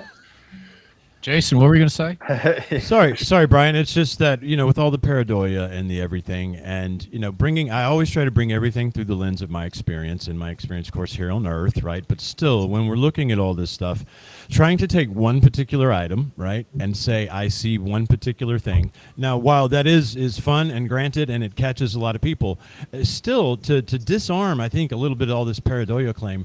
What I see, right, no matter what we're looking at, is a hell of a lot of pieces of something, right? All of them exhibiting these signs to which we can't quite ascribe natural phenomena, right? So no matter what each particular thing is, it's this overwhelming amount of these anomalies that makes me see pieces of something, no matter what we guess it might be in particular. Thanks, Brian. John, have you put that image excluded from the environment, just the pieces, and ask an AI what type of bone you think it might be? That's I a can good do idea. It knows everything. I can do that. I'll do that experiment. I'll let you guys know. Just take the rest of it and just ask what kind of animal would be this. So That's actually a great idea. Yeah. People keep saying vertebrae. Jacqueline said vertebrae. I don't know.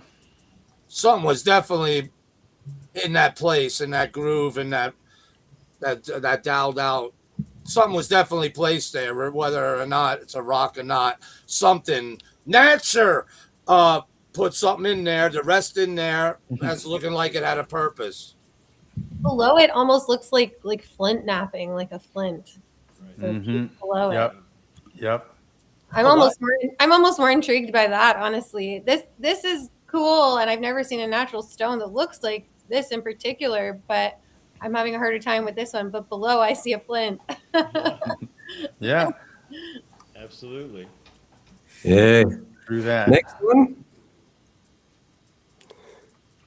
Right. What do you guys see there? I can see why people always claimed it was a bone. It's interesting. Yeah. But it ain't human. It ain't human. Look at the two. There are differences. But if it's a femur, being a hominids typically have femurs and such. But it's possible, man. It's interesting. It's interesting. Let's just say it's a bone for a minute. Let's entertain this idea. Pareidolia Festival for this one, huh? I don't know. That might fit in there. But it's not unreasonable to discuss about it. The pareidolia, stay away from it. Right. This could be a broken down, like what John showed before that was sticking up out of the ground. If this sort of broke off and fell down, like maybe it's just one of those things. I don't know.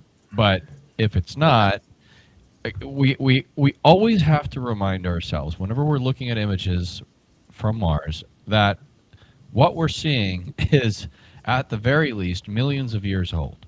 Now, the atmosphere of Mars is less than 1% as dense, and long story short, the erosion rate is not going to be nearly what it is here on Earth. So a bone and things like that might decay if it's exposed to the elements quite relatively quickly here on Earth, but on Mars, erosion is going to take a much longer time. So there's a question in chat, can metal survive millions of years? On Mars, most likely yes. And once things have fossilized rocks, there's not a whole lot of weathering that happens on Mars. So these things are, and it's quite cold. And as Dr. Brandenburg says, things have been essentially preserved in a deep freeze for millions, if not longer, of years. Now, that's a funky looking rock. If that's a rock, that's a funky looking rock that we haven't really seen here on Earth. Yeah, so, but if you point that, then the bones had to be exposed after the erosion factors are removed from the equation. So something had to have happened to this, let's suppose it's a bone, to this creature, right? While the environment was still sustainable, where there was water, where there was atmosphere, right? So, or when it was blown the shit out of and pieces flying everywhere. Yeah, but so it has been there after those conditions are created, not as it was when it was a living planet. That's the supposition I'm making in here. Right, and there's a chat here, comment about Devon Island. Look, I see this stuff all the time. If there's anything to it, I would like someone to come to me with actual direct evidence. Come with me just with source URLs. Don't just come to me with random YouTube or random anonymous unsourced videos telling me that these are all photos from Canada somewhere. Bring them a ticket. Bring them a ticket to Devon Island. Like this Canada Devon Island stuff has got to stop because there's I just haven't seen any actual citations of what they're claiming. Anyway. Yeah, you're right, Brian. Look at the mounds and the hills and things that the rovers photographed. If people can find those specific mounds and hills in Canada, in Devon Island, photographs of them and compare them side to side, yes, then they might be onto something. Make the argument. I'm open to it, but make the argument, man. Do your homework and come to me with some serious stuff. Yes. Sure, like-minded surface features and things that you compare side to side. That would help a lot. Okay. Do you have a wider shot of this image, and could you see if those brighter stones are elsewhere or just concentrated in this part? Ricardo, there are other photographs I can look at, but I've only prepared this one. No, I mean is next time you do, try to see if you find the same type of stones or they are concentrated on just the mere image that you are taking. Because different types of stones don't aggregate in the same place. Normally the geology is more or less the same from place to place. I think we can see though, and go back, John. I think we can see that in this photo. I mean, to me, it just looks like it's the one that stands out. Yeah, it's completely different from the rest in terms of color. Yeah, there's a few little pieces that look like it, and that one piece to the far right that almost looks round, like it's got a little hole in it. That's another odd one.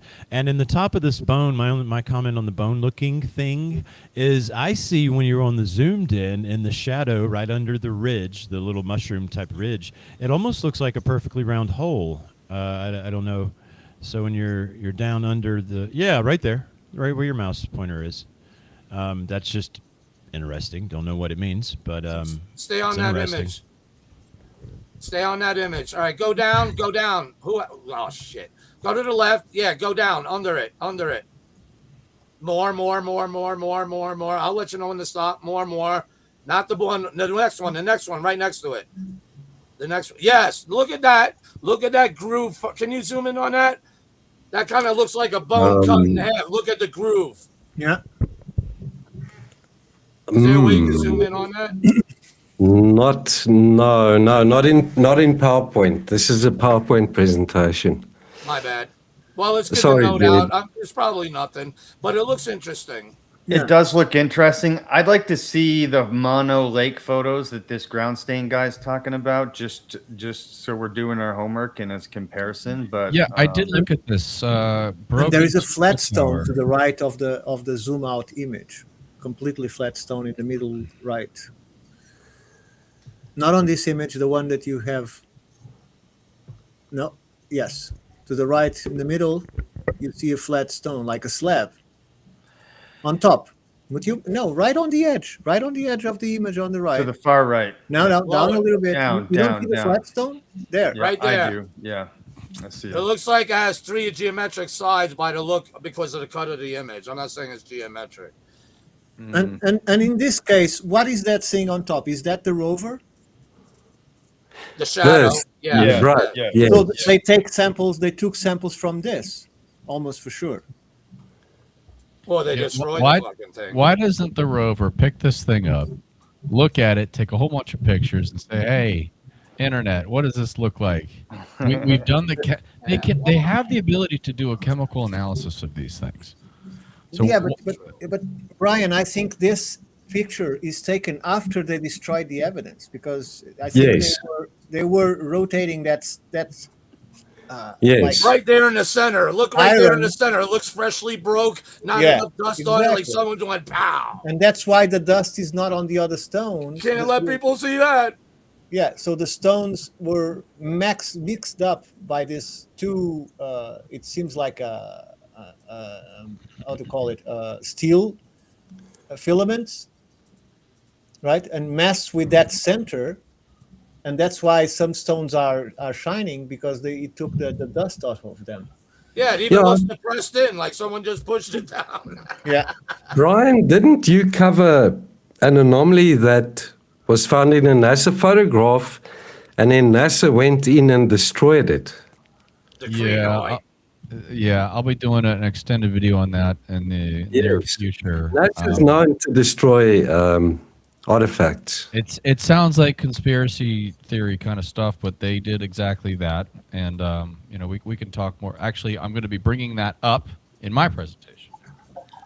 Cool. I wanted to shout out the chat. Wait, go the back, chat's- John. We're gonna come back to this one. Go back to this. The chat's absolutely on fire right now. They're like putting some of these pictures in AI for us and stuff. Bill Schwantz said that he tried with AI in some of these pictures, and it spits out a NASA, basically a NASA answer. That's why I said ask AI. It'll tell you everything. No, you have to isolate. When it Isolate declares the itself bones God, many completely. of you will bow down to it too, won't you? You have to delete Yeah. everything around the bones, otherwise You've got to do a deep edge, and then also flip the image so that the AI can't go and look at photographs that are already in the archive. You've got to give it something that looks new. My question is, what was the rover looking for in here? Because I think it was the rover that disturbed this piece of ground right here. Can you see just underneath the brushes over here that we are And moving one on? of the brushes is not perfect as the other one. You see, one of them did hard work because it's all. This looks like a Yeah, piece it of looks metal. all abraded, like it just Yeah, got done exactly. using doing Exactly. Yeah, this darker dirt looks like it has been disturbed. Yes. something. Yeah, like someone went punch. The rover's also driven over a number of anomalies a couple of times. Well, but this is good news, because although they are not bringing any information out, they are testing some interesting things. They are keeping But the not information. letting you see it. Not Mhm. letting you see Yeah. it. So that's not good news. The good news is that, yeah, they're able to do that. The bad news is, who gives a shit because they're not letting you see it? That's the problem. Nothing 500 years couldn't solve. So just have to wait. Turtlenecks self-hate speed agenda. Indeed. You know. Brian, shall I move on? No, well, I'm going to switch to my fossil. Okay, do you want me to stop Joe. sharing? We'll come back to your container, yeah. Right. Done. I've just got about a half dozen guys here. So let's see if I can share this. Presenter view. The chat is killing it. We're up to 100 live viewers from my end, so that's exciting. That's great, dude. Thank you so much, everyone, for joining. We really appreciate the interaction, and we're just trying to get this out there. Just take a look at this stuff. With an open mind. You can like Gary keeps saying, you can. Pareidolia is a thing. You can consider it, but you don't have to be scared of it. You don't just go pareidolia and then run away. Take a look at it and think about it. All right. Can you guys see this first slide, Potential for Life? Yeah, we got it. Okay. So this was just a screenshot from NASA's website. NASA in 1976 went to Mars with the Viking mission to look for life itself, which I think we talked about last time. The biology experiments. Now, they've shifted their tune a little bit and what they say they're currently doing. And Gary is one that reminds us of this as well. Thank you, Gary. That they're looking for signs of ancient life. And here, directly from their website, Potential for Life, scientists don't expect to find living things currently thriving on Mars, because they're adopting their own narrative for the past half century. Instead, they're looking for signs of life that existed long ago when Mars was warmer and covered with water. Now, what does signs of life that existed long ago mean? In my book, that means fossils. So we just went over Jean's slideshow of stuff, and maybe some of them are, maybe some of them aren't. We don't really know. We're just a bunch of regular old folks trying to figure it out, and we're seeing some strange things. So if NASA... That just should not be there type of things that makes you wonder and want to look for more and look for more, because you keep finding things. You cannot find something if you're not looking for it. Right. And thanks to the Mars researchers, we've have a lot of things uncovered. So NASA, my question to you is, does this mean that you are looking for fossils? Okay. Now, I'm not sure how much we talked about microfossils previously, but we're just going to briefly cover that right now, because one of the most famous and noteworthy examples actually came in 1996 when Bill Clinton talked about the Allen Hills meteorite that they confirmed actually did come from Mars, and it had this little tiny structure in it that the scientists... I swear I did not nut on this rock. So the NASA scientists who published research on this said that this is the morphology of a microbacteria. There is some debate still to this day. My position is that the point is moot because we have better examples. Sarah, I think I went over this. You're talking about the strange figure on the left, or the bottom small picture on the right? Can you guys see Bill Clinton here? Oh, it's Bill Clinton. I thought that was the strange fossil that we're trying to identify. Okay, sorry. Yeah, this little tiny worm-like creature here. That's a good one. Sarah, I think we talked about this on Universe Unveiled, so forgive me if I'm retreading some territory here. But this is what most people consider to be the only example of a microfossil embedded within a meteorite, and that is not true, as I learned for myself making the film, because I got in touch with Richard Hoover. Gary, Gary's been doing this a lot longer than I have. Gary already, talked to Richard Hoover, talked to all these people. So Gary, forgive me if this is yesterday's news, but for some people, that's all right. It needs to be. Yeah, for some people, flushed down. See how old he is, bro? He deserves the respect and the position because he has the balls to not only tell you, oh, I wish you had a picture of it. He'll go, shit. He'll open it right up.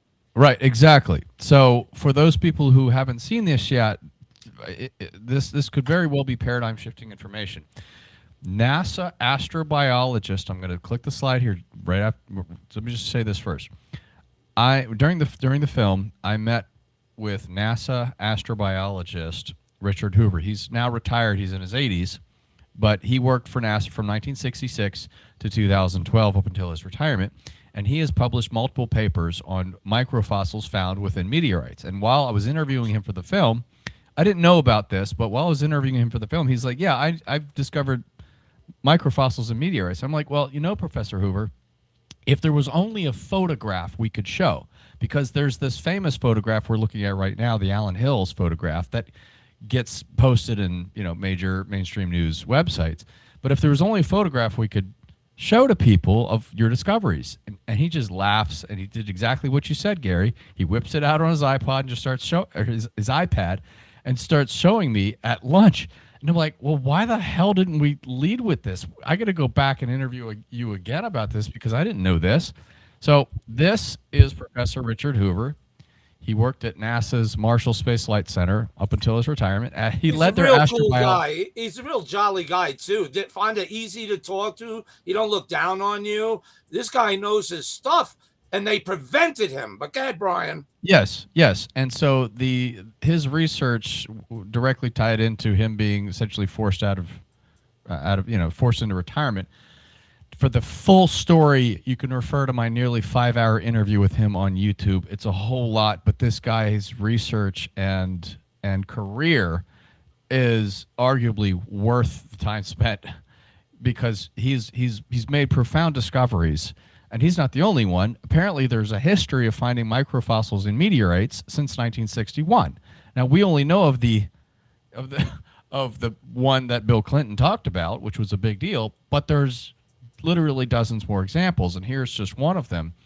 These two critter looking things, and here's a zoomed up version of this thing, is what's called a diatom microfossil, and this came from the Orgueil meteorite, which fell in France. We know this is not the product of terrestrial contamination, meaning the meteorite did not fall and earth critters jump into it. These are fossils. These are not living things. There is no nitrogen content found within these things. That means they have been dead for a very long time. There's missing amino acids and nucleobases. This is not the product of terrestrial contamination. And it wasn't found on the surface. You had to crack it open and look inside. And research published by Dr. John Brandenburg indicates that this Orgueil meteorite, Orgueil meaning it fell in France. It's the town in France that it fell in 1864. Okay.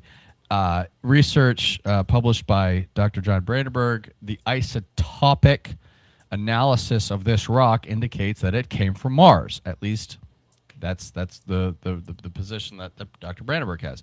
So when we're talking about fossilized life on Mars, here's yet another example of a meteorite containing arguably, in my opinion, a better morphological example that can be identified by the untrained eye. I don't need to be a geologist or a microbiologist to look at this little thing and say, hey, you know what? That doesn't look like part of the rock.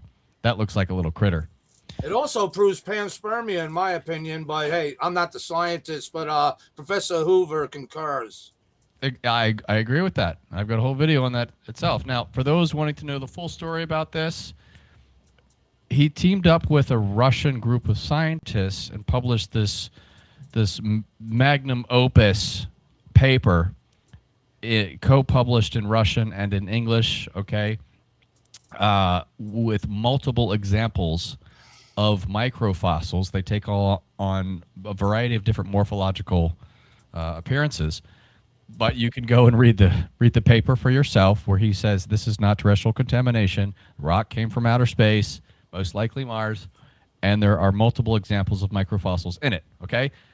Now, to take a quick, closer look at what he found in Orgueil, like these are the most compelling images, in my opinion. There are more examples, but you have to be familiar with cyanobacteria and hystricospheres and different types of morphological shapes on the microbial scale. But these, to me, diatoms inherently, intuitively look like life. So in my opinion, they are much easier examples for the public to accept as microfossil evidence. And as to why this isn't making headline news, I don't know.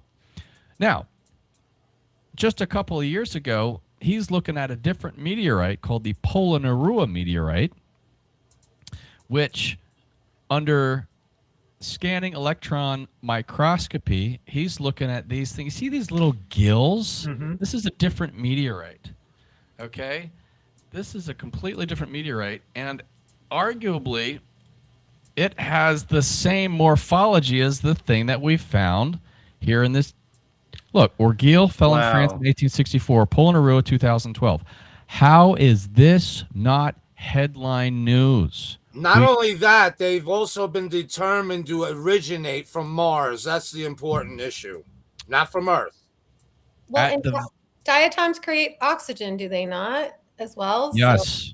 Yes.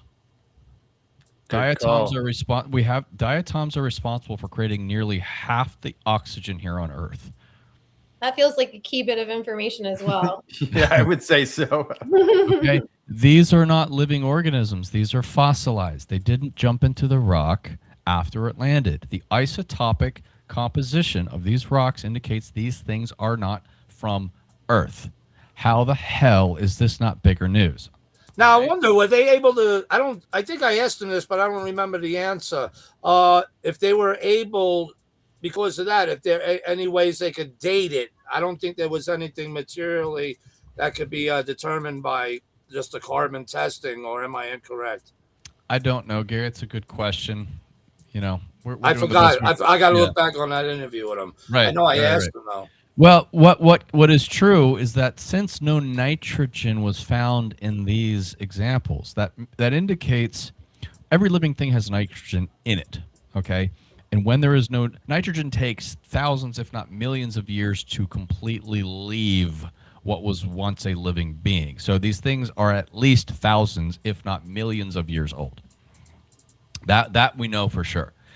Now, if we're going to get into the macroscopic level here, you know, my question is, how do we identify a fossil?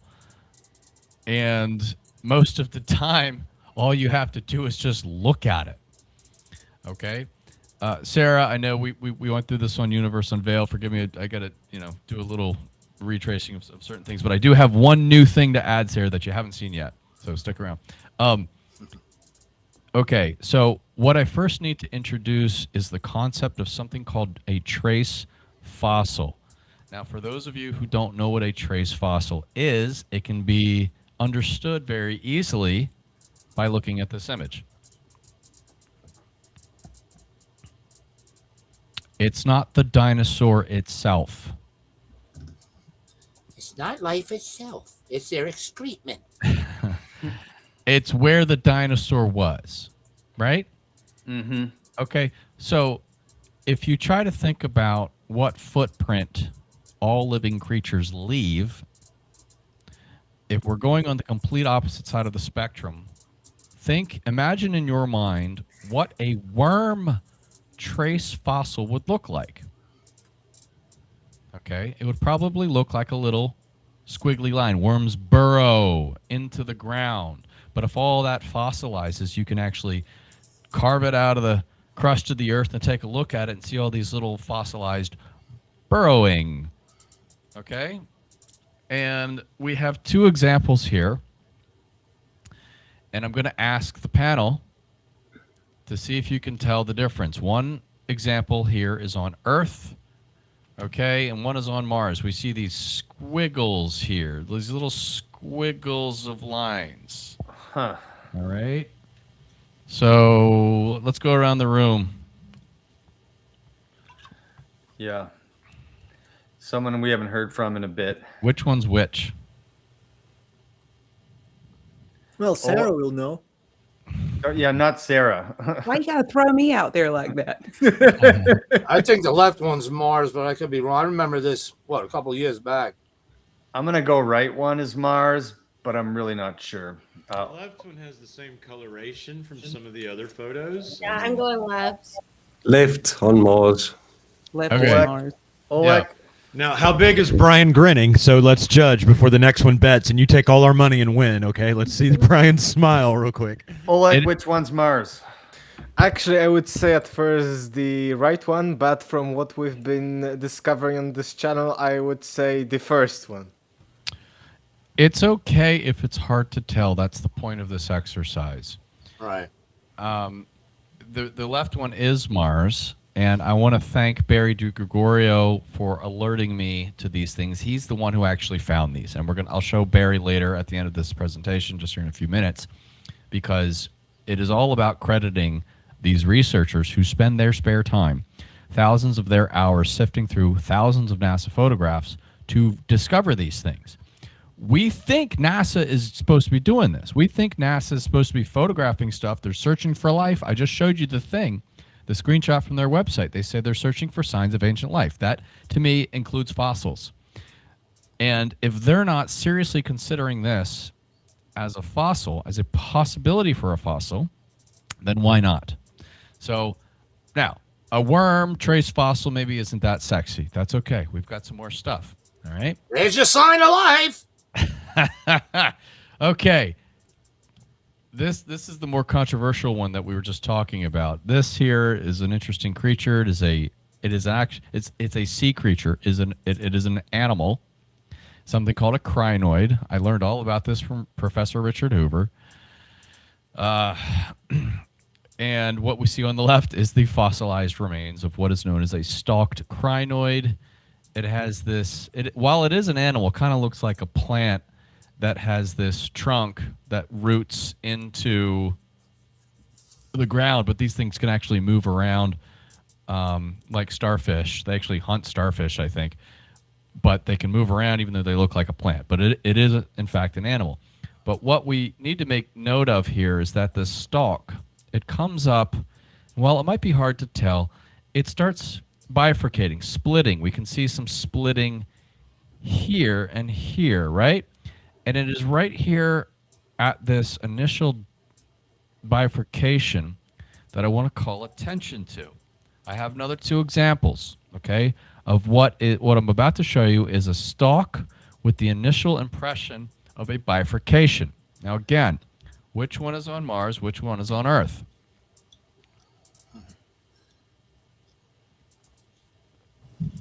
Left one's on Mars. Yeah, I think too. It's hard to forget. For those who know, it's hard to forget. Okay, for those who know, shut up. Let the rest of the room talk. Jason. Well, the one on the right looks exactly like what you just showed me a lot. It really does. So I'm going to say the one on the left is on Mars, and we'll see what happens. Okay. Yes. The one on the left is on Mars. We are seeing these platelets here. We are seeing these sections, but we see the hint of a bifurcation right here. We see the hint of a bifurcation right here. I purposely cropped it just so we could get that thing. We see these little tiny bumps surrounding it. We see the little tiny bumps surrounding it. And now, let's just say that you're not convinced. You're looking at this and you're like, I don't know. That's probably just the side of a rock. This thing here is only 3.5, 4 inches large. What's the big deal? It could just be a funky part of the side of the rock. Well, I sent this photo with no context to a paleontologist who worked at the University of Cincinnati. His name was Carlton Brett. And I said, hey, I'm working on a film. I think this is what do you make of, I just asked him, what do you make of this image? Okay. And he responds, this guy, Carlton Brett, who studies sea creature fossils. He says, yes, this looks like a fossil, specifically parts of a crinoid or a sea lily arms. Where did you get the specimen? Look at hilarious. Okay. Now, that's all the confirmation I need as a filmmaker to say, hey, you know what? This thing. Did you tell him? Yes, I did say. And? Okay. I said it was on Mars, and I never heard back from him.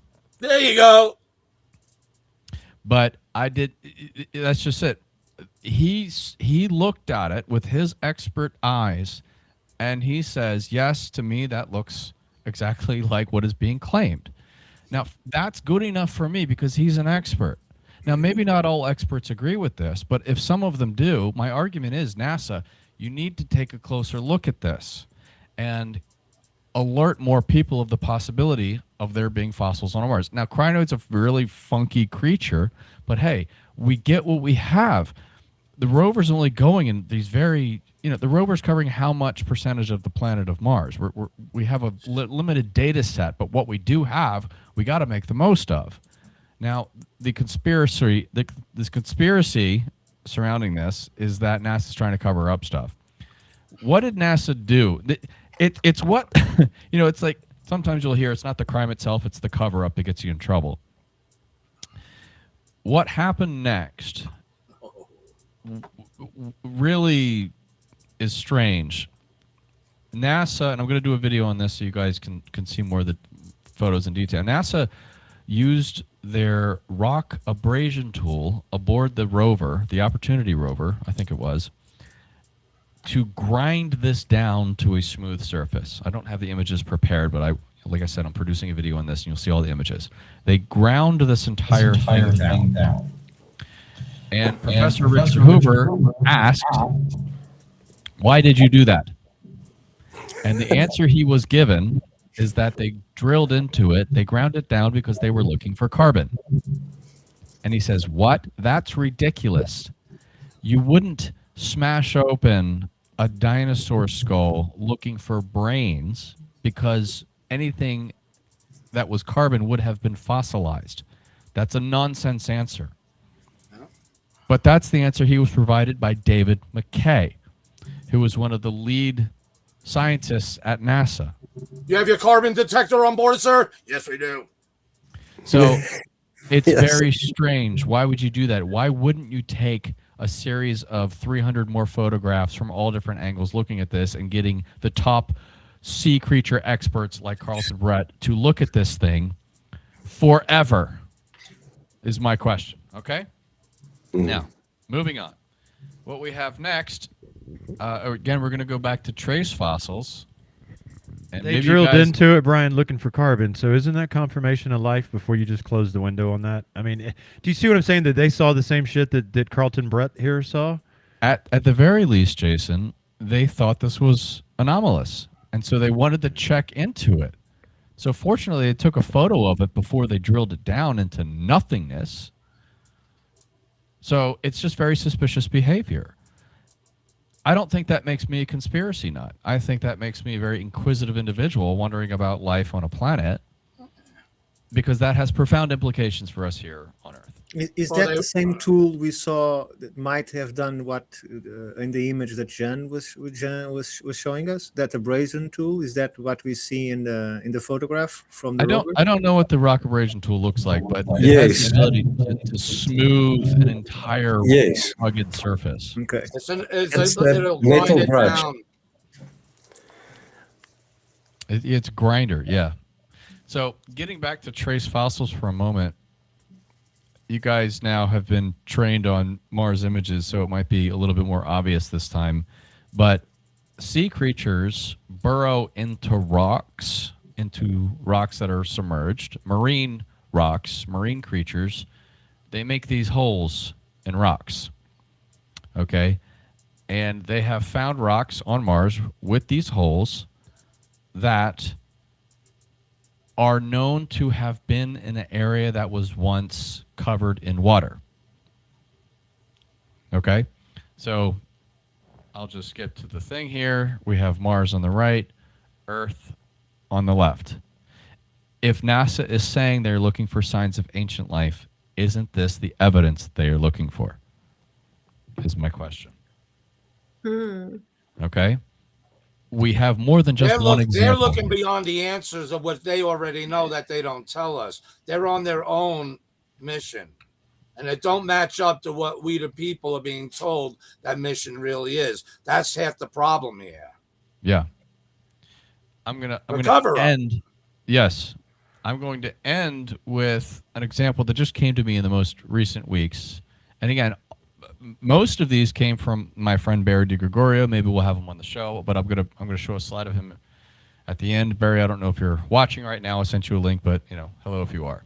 Okay. First, there's a process of education though, because nobody knows what the hell a crinoid is. Very few people know what a crinoid is. Very few people know what a trace fossil is. Specifically, marine creatures that burrow into rocks. So forgive me, there's just a little bit of an education here, but we're dealing with perhaps millions of years of animal evolution and things of that nature, and life comes in a variety of different sizes and shapes. The very last thing I have to introduce to you is this concept of, I don't know if I'm saying this word right, Paleodictyon. Okay.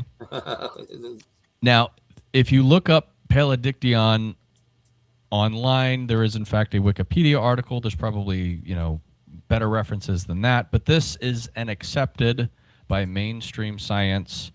This is an accepted fossil signature, trace fossil signature. And what you see here are these hexagonal formations across the surface of this rock. Okay? We don't know what the animal looked like that produced this, but we do know that an animal did. A bee. It looks like an ancient beehive. Yes. Okay.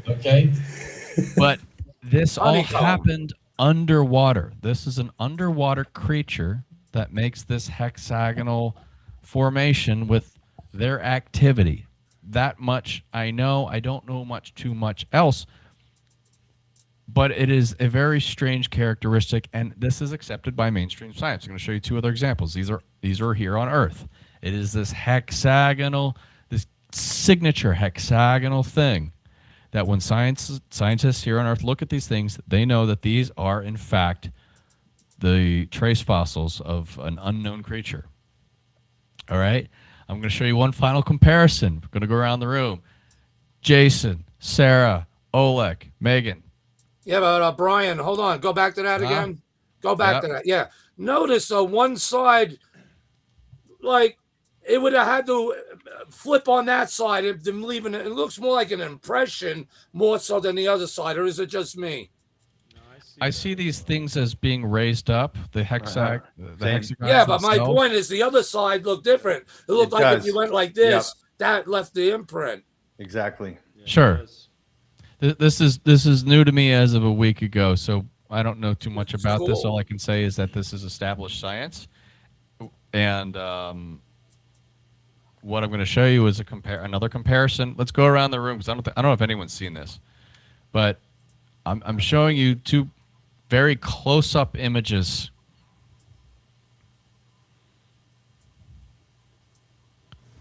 Left is Mars. Yeah. Left is Mars. Okay.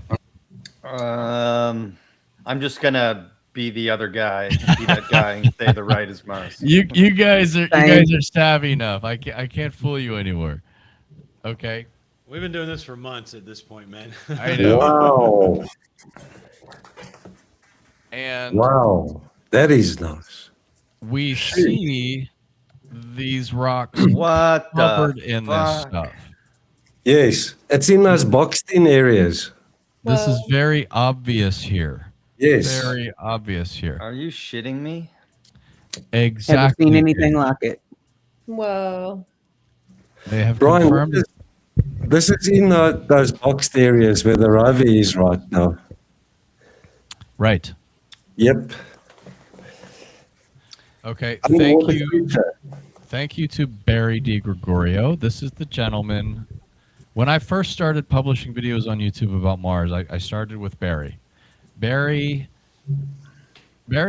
took an interest at a very young age in the 90s of the Viking mission, specifically the biology experiments that we all talked about recently. And he wrote this book called Mars, the Living Planet, which serves as somewhat of a quasi-biography of Dr. Gilbert Levin, who invented that labeled release experiment that we talked about. That was the first biology experiment that was run on Mars that detected positive signs of life.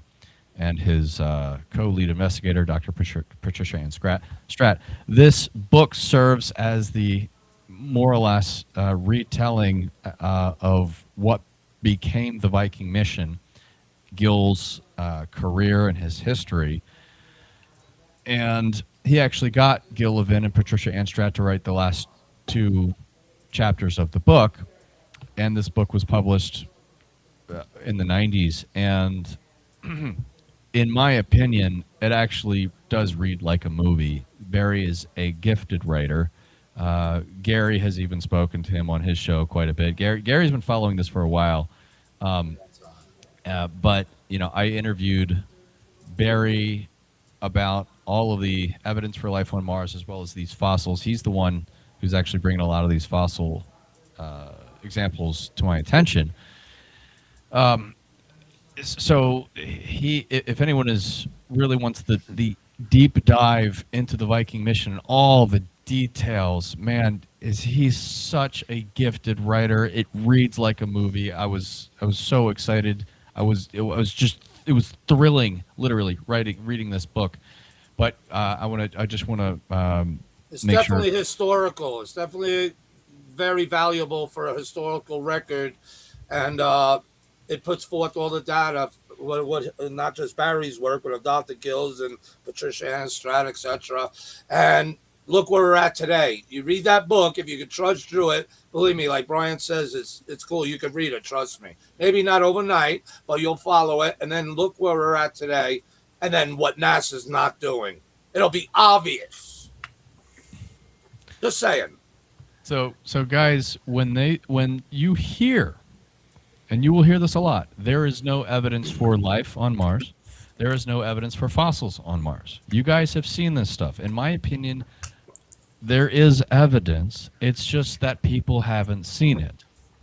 And NASA doesn't want to adopt that interpretation, which then begs the question, are they really trying to pretend like this doesn't exist? Are they really trying to cover things up? I don't know.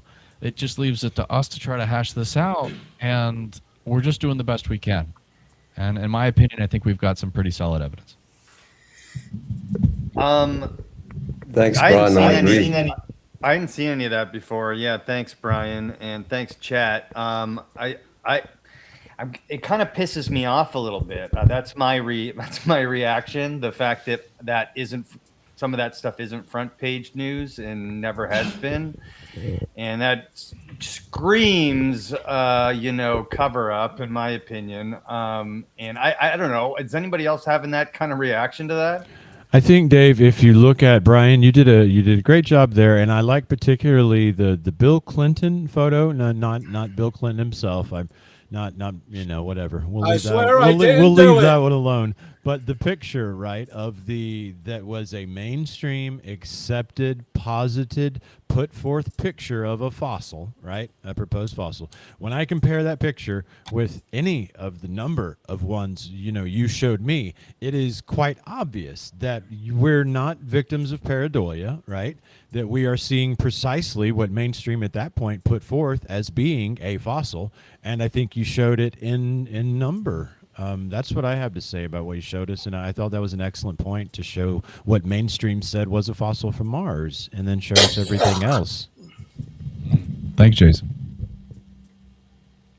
Mars Revealer does have a channel, Renovo. Somebody was just asking. We're going to take a look at some of his stuff here shortly. Oleg, Megan, Sarah, anybody else have a reaction to Brian's presentation? Yeah, I think these were great comparisons with different kinds of Earth and Mars stuff.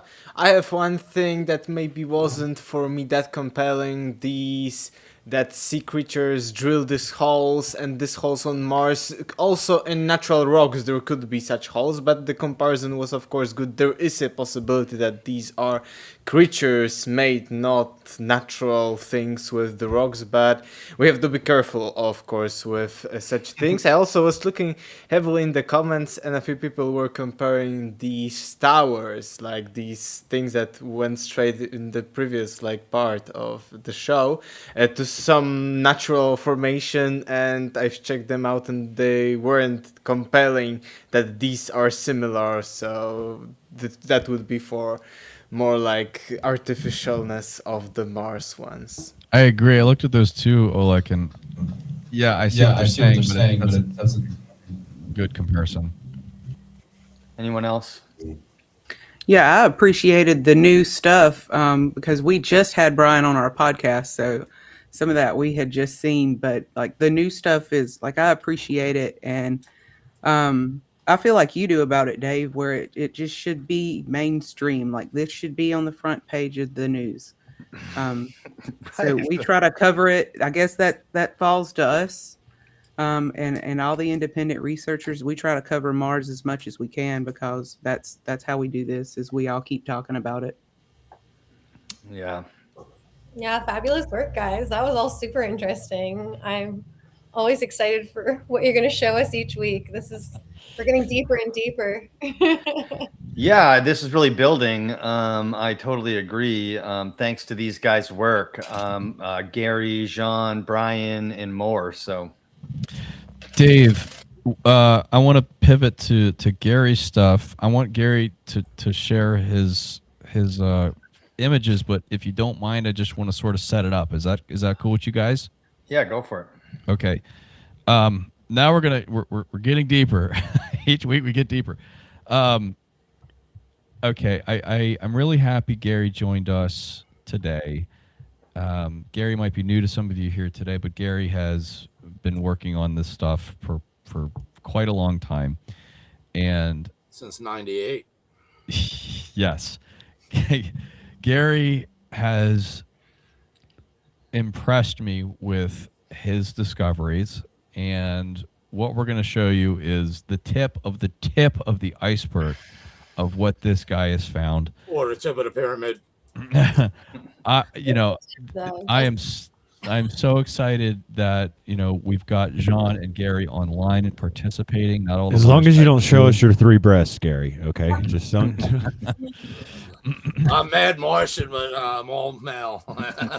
Oh, Sarah, I do declare. Can you? I do declare. There we go. Outstanding. I love that accent. Okay, so but you have to donate that $1.99 to Universe Unveiled channel. What That was on me, Dave. If you don't mind here, I'm just going to share my screen again. Yep. And set up Gary here, because from what Gary has found, Dave, I have to share it a couple of times if you just bear with me here. I need to again remind people of just how is my share screen coming through, Dave? I thought, Okay. yeah, there we go. Good. So Gary and Jean will both spend their free time looking at images that look like this and just scouring the surface to see if there's anything that just looks out of place. Now, at first glance, it doesn't look like much. It just looks like a bunch of natural terrain, rocky, mountainous, whatever you want to call it. Okay? But fortunately, NASA has provided high-resolution imagery, so we can actually zoom in very far to see some of these things in great detail. And one of those little bumps that we just saw, I'm just going to share again here, Dave. One of those bumps that we just saw, in my opinion, rivals the Great Pyramid that Jean found. And I think between the 2 pyramids that these gentlemen have found, this to me ends the discussion. Okay, and you're going to see a comparison here pop up on your screen. I hit it. Just give it a sec. Yep.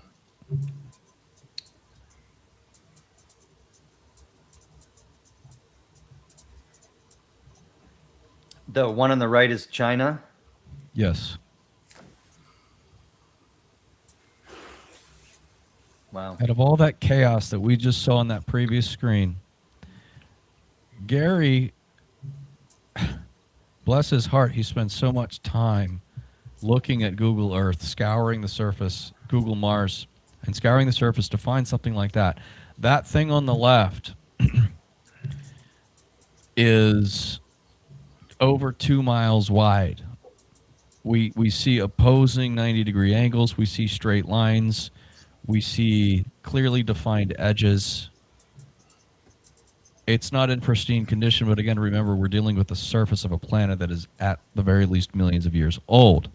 I want to hand it over to Gary because Gary's got some of his processed, like Jean, who kind of upscales things and cleans things up a little bit. Gary does similar work, and he's got some extra analysis here that I want to hand it over to Gary because he's the one who found this and has done a little bit more image processing work on that regard. Gary, do you have something you could share here with us? Yeah, not a lot. I didn't really know what to put together, and I know there's a bunch of people, so I only put a few images. Yeah, the few's fine. That's That's it from fine. each thing. All right. Yeah. But of course, you always go see my videos on Mars Revealer 69 on YouTube, and on X. Brian has links and whatnot. So let me see. Window. The links are in the description too, and I just flashed them on the screen. I'll do it again. Let me know if and when you see that. Hopefully, you only see that, not my backgrounds and everything else going on. We'll find out here in a second. I'm sure it's fine. Yeah, there we go. Yeah, that's good. All right, so two-dimensionally, it's important because that's what we got to do. We got to look down, right? We're looking down in 2 dimensions, and it's very easy for people to overlook things because you're looking down 2-dimensionally, and the shifts and things that NASA does, and I'll just say layers or masks to try to soften things up to make it look as natural as possible, not as provocative or eye-catching or too pareidolia. You know, take your Xanax. Can't look at this. No, you don't see that. I don't see a pyramid. Okay, well, they couldn't hide that totally. Now, 2-dimensionally, when Brian did a great representation of the commie Chinese pyramid there next to it, 2-dimensionally, right? You would like, they look like cousins. But even though the one in China is a tiny little baby, still need a birth from the mother, this thing is huge, number one. So, but look at the symmetry 2-dimensionally. Now, an aspect I do bring into this is also to bring it in a 3D point of view. The 3D point of view could be upsetting to some of what some were expecting to see, but in my opinion, no, even to myself, because 2-dimensionally, you know, you build these concepts, even if you have a lot of data, and if you think on your own, taking all the details of what it would look like. Does that make sense? Yeah, let me just interpret see this. Gary, let me just interpret this for everybody. What Gary does is he uses a specialized software to try to render a 3-dimensional perspective on this thing, a 3-dimensional output. Right. That is generated by the shadows. So it's a Gary, I'm just boiling this down, distilling this down, you know, don't kill me if it's not technically accurate. Oh, go for it, man. It's quite literally a shape from shading. Okay, we're taking the shading of something and trying to render a 3D output for it, okay? It may not be 100% accurate, but hey, you know, it's like we would expect NASA to be doing this, but they're not. So we're doing the best we can. So It's Gary's got fairly the accurate, 3-dimensional. though. Yeah, It- but go it's ahead, Gary. fairly accurate. Show us what But, you got. especially regards to the face of Cydonia, another show. Hopefully, anyone out there, email me. I got a lot to show. But check this out. So this is a MRO CTX image. I've already. I got even more processed versions where I'm bringing out more of the nook and crannies of the data. But this is good enough at the moment to show you because like those rovers, I'm beyond knowing what I'm looking at. I'm looking to prove other aspects about it, of what I see about this surface. I just don't see an archaeological site. I see something that has been masterfully, let's say, carved. But I'll digress for now. So, but two-dimensionally, it's uncanny. It gives you reason to say, hey, look at that thing. And you could tell by its geometry, right? Give the spiel, Brian, about the geometry in Carl Sagan. What do people look? I know you mentioned it before on other shows. Carl Sagan, right? He's got this famous quote. Let me get the first one first. Extraordinary claims require extraordinary evidence. If the Well, claim that one is, I piss on. I know. But if that's the claim, okay, then what does extraordinary evidence look like? And for Carl Sagan, in his Cosmos series, he said that intelligent life on Earth first reveals itself through the geometric regularity of its constructions, roads, city grids, okay, buildings, and yes, in fact, pyramids. Because when you take a look at the pyramids, they have geometric regularity, repeated expressions of 90-degree angles. So when we're looking down at the surface of Mars, we may not see buildings, skyscrapers and cities as we know them. As we know them. But again, remember, we're dealing with the surface of a planet that is millions of years old. So what would be left is giant megalithic structures. Just look at our own megalithic structures. We don't really know how old they are. We know that they're very old, and maybe it's 6,000 years old, maybe it's 12,000, maybe it's 38,000 years old. We're still debating that here today, but they last. Megalithic structures last. And what we're seeing on Mars isn't pristine, but again, look at what's right next to this pyramid is a crater. So is it possible that the impact of that meteorite sort of damaged that corner? It might be. But even if you look at eroded pyramids on the Giza Plateau in Egypt, some of them are hardly recognizable because they've been eroded down just over thousands of years. They don't look like pyramids. They just look like rubble. So that it's not pristine, I'm not bothered by. But we do have straight lines at 90-degree angles here, which catches my eye. And if that is a pyramid, then I also see several other structures around that pyramid that might be small. Can you see my mouse? Can you see my hand moving around? Next to it. Yeah, it's There we go. Yeah. All right. Notice this terrorist. This is terrorist. This It is looks like an Assyrian sculpture. Well, that's one way of looking at it. But don't forget, this one might have been. I did bring more details on this on other images I have done that I haven't presented. I'm going to save that for a book I'm doing called The Pyramids of Mars, Oasis of the Damned. So, check, but look, like he mentions this crater, but here's the problem. This thing still has its structure line. You're following my mouse? Yeah. Look carefully, and in my better processing, you can see it more clearly. You can see where it matches up. Everything's been carved. So this thing did not or blow it away per se. Or if it did, someone came back along and made sure they carved it to match the impact, because we have too much art and the art is geometric itself. But two-dimensionally, yeah, you look down, I said, I see a pyramid, I laugh, and, that's what it is. And like Brian noted, it's huge, so. Cue up the 3D, Gary. All right, we're ready. Huh? Now, again, it may upset some people, but not really. Let's look at the details. All right.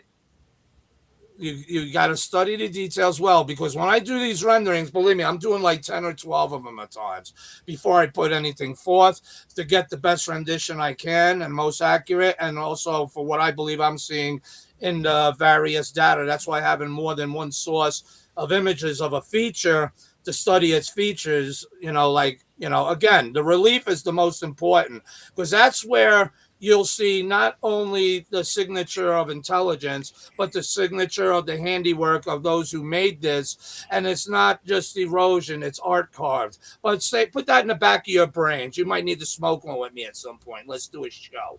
But the thing is, you look at the features. So when you see three-dimensionally, it brings you more like down, not to Earth, but to Mars, pun intended, from that type of view. And it's, even though if you weren't expecting to see some, it is still just as eerie, if not more so, because of the ground level. It's like it puts you into the scene. So, Brian, thank you for explaining all that, prepping people for all that. Boom. Well, I hope boom. All right, there's another view of it. Okay. Again, once you follow and see all the relief, you will see that it doesn't look like natural erosion. It looks like artistically carved on a massive scale, because you could follow lines. If this was all destroyed from the impact of this crater, we would not have no artistic lines or features. Believe me, you would have to literally trace them all out. Then you're like, there's too much going. It's like a tattooist on acid gone mad, a real expert. And when you see that, it goes against the laws of erosion, because look what we're dealing with to begin with. A geometric structure where there shouldn't be no art or relief, let alone the structure. But I'm crazy, right? We'll see in time. But I just wanted to make that note. Now I'll stop. Oh, over here's a pyramid. Oh, crap. Right here's a pyramid, too. And this is a littler one. All right. Gary, now, show let us me the go to the 3D. next one. Yes. Okay, boom. That's one view. Look at that. You can see the pyramid cool over here, huh? Little mount, smaller, obviously, there. Look at the strong edges. Looking on the relief here. Look, you can see the terraces. You can see where there's... Yeah, click around. Let's see it. Let's rotate it around. Well, I don't have the video. I mean, I got a few images to show. Yeah. Just go ahead. Cycle through. Right. Pyramid back here. If you've seen that or not.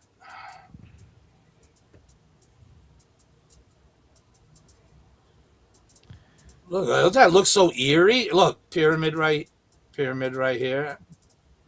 I'm seeing sides and I'm seeing edges leading Geometries. up to, You're seeing geometries. leading up that's to the an thing. apex. Right. That's too. It's eerie. It's like, whoa. I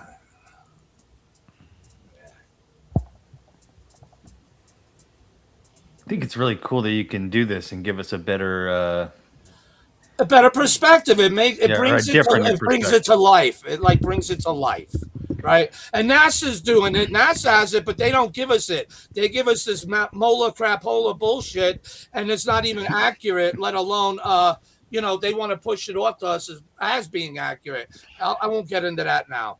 But I mean, this thing is Keep huge. in mind, this isn't just a hill outside. Each side is over 2 miles long, and looking from top down, we're seeing some The straight geometry. You see the we're seeing signature, the straight footprint of edges for intelligence. over 2 miles with a 90-degree turn here, a 90-degree turn here.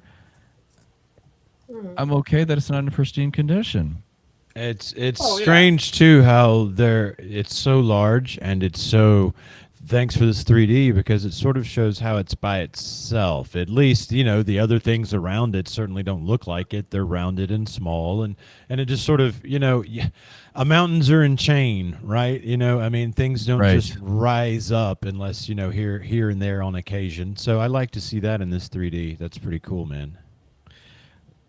In the interest of time, Well, it's got other things around it, little pyramidal mounds. It's not just alone. This big feature is not just alone. Even this here, let me zoom into this, because I never focus on this on the video. I will in the book. Do you see this here where I zoomed into? yep. Notice, again, follow the details. I did bring it out better. That's going to be for other things. But notice you can still see it here. You can still see the work of the art, the work of the ridges. You could follow it and you could trace it out. An artist or tattooist would concur if they did the same thing without using a bias that it's on Mars and it can't be. But look, this looks structural. You can see sides to it and continuation of relief that if it was not natural, everything would just be chaotic and nothing to continue on with lines or anything. This looks all purposed, All right. especially this thing. Gary, I want to get to the other example. In the interest of time, I want to get to the other example, and then we're going to move on to one There last you go from a artifact here. front view. Thank you. Gary, if you don't mind, please unshare so I can just share a couple images to set up the next one of your discoveries. No problem. Okay. But look at that. And no, that's not a volcano. You look down at it two-dimensionally, what did it look like? Brian hit the nail on the head. All right, let me stop sharing. All right. Did it stop sharing? Yes, thank you. Okay. I'm gonna show one more discovery made by Gary, and I'm going to be publishing. Gary published on this a while back, but I'm going to be publishing another video on this this upcoming week. What find is that? I thought we were going to show the pyramid that you alerted me to the other day. No, not that one. Not that one. Oh, crap. Don't worry. You got time now to get it. Just what is it? I don't want to spoil it just yet. Hang on a second. Oh. Give me a minute, Gary. But this one, guys, Jesus, Gary's finding some. I do want to show that one from the other day, though, before I go. We've got other live streams, and keep in mind, John and Oleg are on different time zones. We don't want to go too late in the night. We got a few more things to show. But it's so compelling. I know, So Gary. We'll get to it. Trust me. Patience, brother. Okay. Again, I want to highlight how discerning of an eye these guys have. We're going to be taking a quick look here at this is what a typical high-resolution image looks like when captured by the HiRISE camera, which is aboard, I think, the Mars Reconnaissance Orbiter. Is that correct, Gary and John? Yeah. Right? Correct. They come out with these images. Something like this might be, what, 15 miles long? Depends. Okay. It's Anyway. 15 to 19. Roughly something like that. And at first glance, it doesn't look like there's much here. All right. But fortunately, these things take such high resolution imagery that we can actually zoom in on something like this. But you gotta have that discerning eye, because Zoom in on it. I will. To spend time looking at something, just this image in full detail at 1-to-1 ratio could take you 4 hours. Okay. Sometimes it doesn't provide anything fruitful, but other times, you know, this one little insignificant dot down here might show you something really interesting. Okay. I think I remember. All right. So if we just zoom in a little bit more, okay, what do you guys see?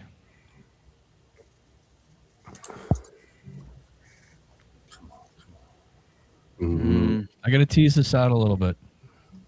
No problem. Well, one of the mounds looks like, I don't know, it's octagonal or something, the one off by itself. And then I see sort of like three things over to the left that look like they could all hold some sort of square shape initially, possibly. You see, okay. That weird crater at the top left is weird. It's sticking out to me for some reason. But oh yeah, and the one in the middle looks like some of the pyramids we've been looking at. So what we're going to be taking a look at here is this thing right here. Jason, I think you spotted this a second ago. Yeah, that's what I meant by multi-sided. Right? Yeah. Okay, let's correct. take a, Yeah, the let's take a octagonal. closer look at this one. Now, what do you see? Oh, look, and it's got like the shape of a Merkaba. That's strange. And then it's got like gates on one side, or like little little tiny pyramids or porticos off to that north west side, the 11 o'clock. Hexagonal pyramid. It's hexagonal with like some little porticos off to the top left. Yeah. Yeah. At what this looks like to me, Gary's got some higher quality images here he'll bring up here in a second, but from top to bottom, this thing is 1 mile long. I did the measurements on Google Earth, and from corner to opposing corner, each one, a corner to opposing corner, each one is exactly 0.85 miles. So again, remember that geometric regularity we're talking about. Weird. Okay, we have straight edges. We obviously see a symmetrical hexagonal shape, and the cherry on top is that it is covering half of a crater. Or a gate, like Jason said. I'm going to unshare my screen and let Gary. Gary, you got better images queued up for us to look at? It's covering a crater. That's weird. I'll let Gary take over once he's ready. But this I can also show. I've mentioned that it looked like an Assyrian sculpture, and I just have a comparison. I can share a screen too to show you. Sure, go ahead. Because it's like an epic pareidolia. Then wait, I will entire screen. This one sharing. Did I just hear him call this thing pareidolia? Yeah, you're full of shit. You're full of shit. That's all I'll say. Respectfully speaking. No, Gary, just watch. Look at this. Look at this. I'm just saying, respectfully. Isn't it looking? I mean, this guy without this like wings or something. You see, but here he has like his hand up, but this one has even straight up. I think it looks like a human figure. You see the same like skirt thing with this different kinds of. Oh, that's to the last picture we looked at. Yeah, it was close to the pyramid, and you see he has his second hand holding something in. I think. Yeah, Gary. He's saying that this might be pareidolia, but we're just something more. If he never seen the Babylonian, it sure looks like it. Thing there, he wouldn't have been able to determine that. If he never seen that emblem before, he would not have been able to determine. I think it looks like some kind of humanoid figure. Yeah, I think this looks like a head to me, like maybe more feminine than on the. I'll agree with one thing. We need more data on that thing. I already put in several requests for the high rise to be taken of it, but of course, you know what they must be telling me. Yeah, but I think it looks very close. That's a good comparison. Oleg, Gary, do you have your share? Gary, my bad there, Oleg. My bad there, Oleg. Peace. I passed you, but. What I just showed you was the raw imagery from NASA, unprocessed. I didn't do anything to it. What Gary has the ability to do is to draw out more detail by, I don't know exactly his process, but more or less it involves adjusting the brightness and contrast to see some of the detail in the more as one tiny part of what I do. Okay. You see, remember what I said earlier about NASA puts these out as soft and everything. They mask shit, so you don't see the relief, so you don't get a good so you'll just pass right over it. Like you said, there's nothing to see here. That's all I'm gonna say. Yeah. So share your image, Gary. Gary can pull out more detail from these overexposed areas, which just looks washed out, but we can actually get more detail from it if you just spend the time to do so, and if you have the expertise to know how to do it. You got it up there, Gary? There we go. So, again, Brian loves to call that a crater. I don't believe it's a crater from a distance, and without all the details, I would certainly concur. But I see something different because I'm crazy. Now, you'll all come to learn that, but we'll see how much so in time as the Martian revelation approaches. So, what we're looking at here is pretty interesting, And you were close. I think it's Jay that said no, it's hexagon. Right. It's six-sided. Now, check this out. All right, that's another process view I did that I'm working on. Okay, but I put that out. It still looks better than what NASA presents. Boom. Yeah.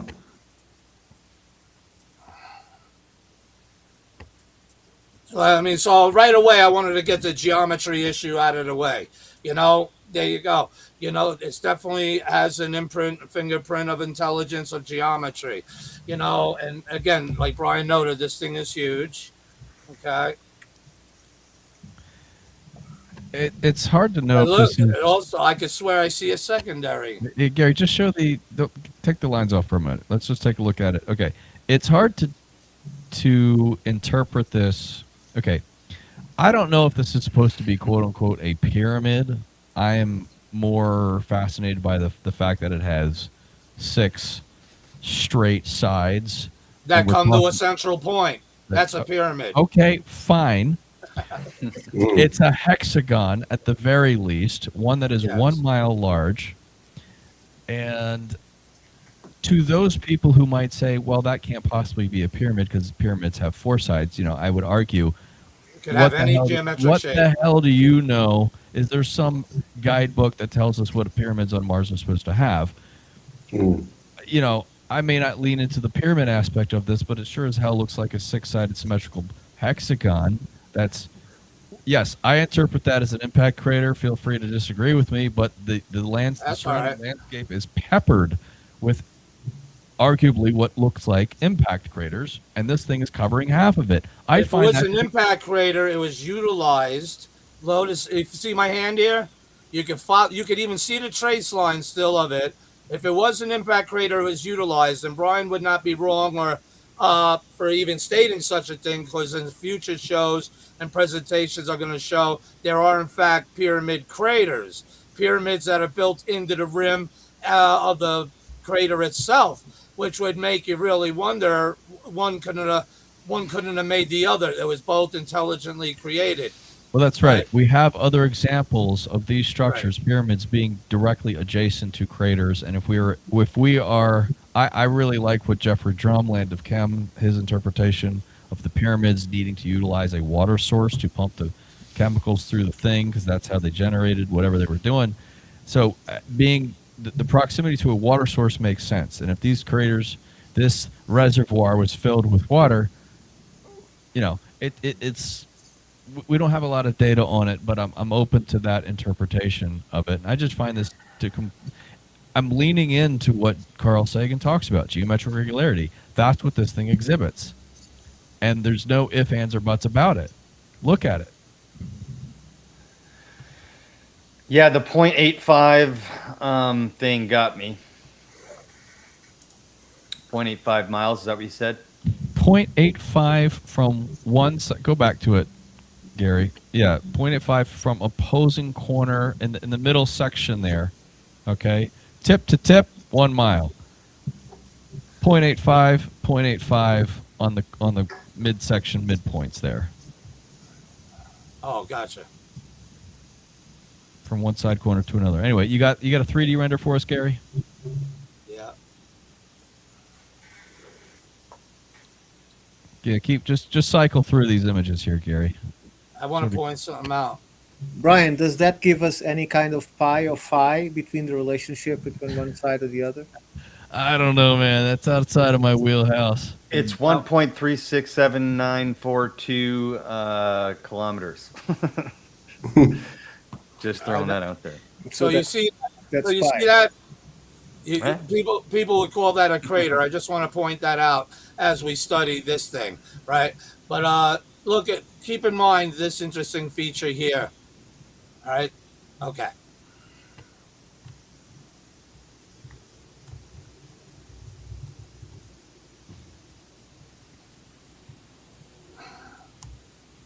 Gary, what are we looking at here? This is that supposed crater. Oh, on the right? Notice this terrace. It's also risen, and it's got geometry to it too, tetrahedral-ish geometry about it. But anyway, this is cycle through. Let's see the different sides. Here's the so-called partial crater right here. I know, Gary. We got to get to the next thing, so just cycle through here, just real quick. Yeah, look at that. Looks pyramidal from the side, that crater. Yes. Now look at this. Follow this line. It's terraced also. This is the edge of that so-called crater. If we're looking at it this side, it looks like a square or a rectangle. And notice it comes down like with an X. That's interesting. I just thought I'd point that out. Yeah, just do a spin around. There you go. Keep going. So, for what it's worth, we have some 3D renderings here. When looking at it from just the 2D perspective. And now a 3D. Interesting. We've got geometric regularity to it. That's a good one right there. Go back, Gary. It might be See the pyramid-ish, the tetrahedral geometry in these the so-called crater that rises up like geometry, as pyramidal geometry, even going inside the flute of this so-called rim of the crater. This is interesting, very interesting. I think the software maybe exaggerates just a little bit here and there, but maybe. Dude, I've done so many tests, but yeah, I know what I'm doing, dude. I know. We got to talk. We can talk about it later. Anyway, thank you, Gary. I think these are great finds. And just to wrap things up, we've got one artifact that John's got queued up here. Gary, if you don't mind ending the share screen, so Jean can just bring up one last thing here before we go. Right, let's just get that lined up. Got it. Okay, can you see my screen? It's coming. Not yet. Let's give it Cool. a sec. Let's give it a sec. Okay, this was found by, was this Martine Graney, Jean? Yes. Oh, I haven't met, I don't know, sorry, I don't know who Martine Graney is, but just She doesn't really want to come out and talk. Okay, you guys, okay. She posts on Facebook mostly. All right, well, this was found by her, and I included this in the film, but I hadn't yet met John, so I'm like, John, do an upscale of this one here. So just a comparison, we can see that the upscale, I don't know about you, but I just don't think it really mischaracterizes what we're looking at. It's just providing a little extra clarity. And it just looks like such an anomaly in a sea of what is arguably just rocks, okay? There's something that just stands out here. And John, if you don't mind just zooming into it a little bit.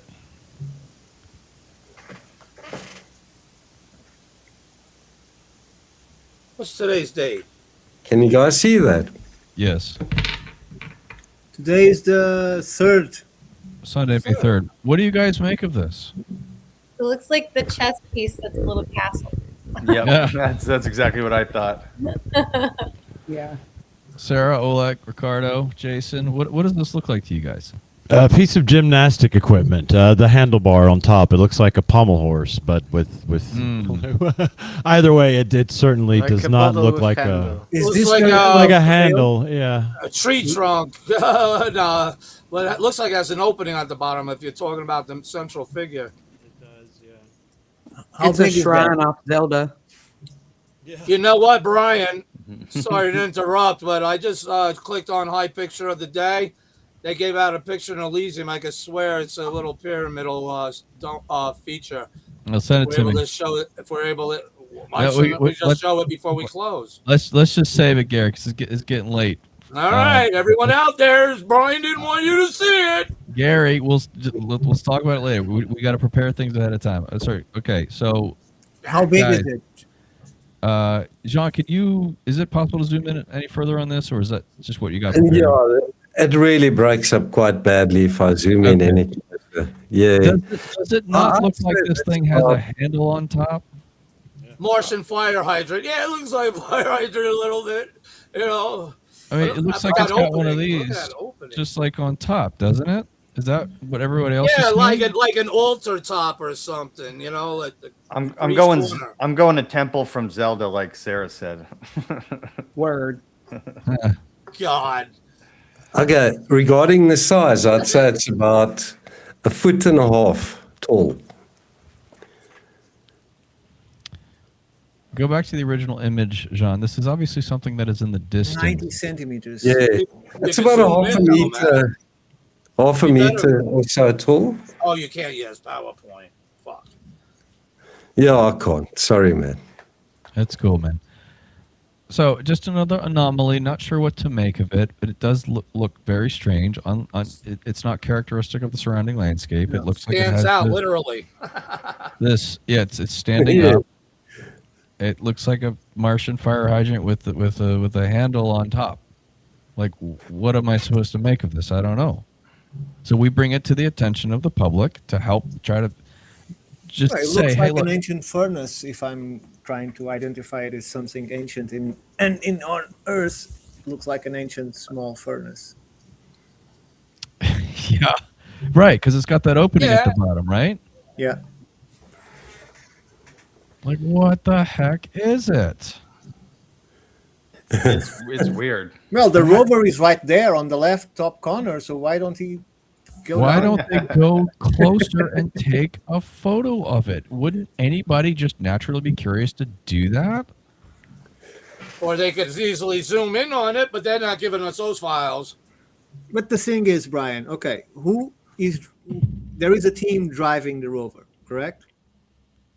Right. They have to program it where to go, right? So, right. So their A team of guidelines is weasels. to research for interesting features, take images, right? So when they see something like that, what kind of human doesn't have the curiosity, that is actually the name of one of those rovers, to go and look at what it is? I think they do. I find very hard to believe that they are there and they don't go closer and see it for what it is, right? We just don't see that footage. We just don't see those images, because I find very hard to believe that a team of humans that are genuinely interested in this and not in the censorship, because that's above them, right, are not like kids on a new playground. Oh, look at that, and look at that, and look at that. Okay, In essence, you're trying to say they're not stupid. That means they're zooming in on it. They have the capability. They're not giving us those files. of course, that's what I think it's going to. That's at least definitely for what it most is. of it. At least for most of it, those obvious things like this standing out, even if it is a rock, is an interesting rock that could be featured by NASA, saying, "Look at what we found." The same way they said, "Oh, look at that face; it's just a trick, light and shadow." The same thing, but at least they would go there and look at it, right? So I find very hard to believe that this is as close as they get, or as sharp as they get an image of that, whatever that is. Guys, yeah. So again, we just bring the stuff to you, and we're just trying to figure it out. We don't know for certain, but it just looks strange. So, thanks again for Well, taking use the time to your look at this influence, stuff. Brian, Yeah, and it's get fine. us one of those people on that team, or a previous guy from Team of Curiosity, or the other rover. Mm-hmm. There must be someone that we can talk to. Can I ask a stupid question? Is somebody like driving that thing like live and like taking pictures, or is it just doing a sweep and taking pictures like through a program? Do you know what I'm saying? I think They're, it's driven. they're driving it live for specific targets, and or they can automate. Yes. So, but someone's watching the monitor, and I don't think he's eating Twinkies and shit like that, not watching the screen.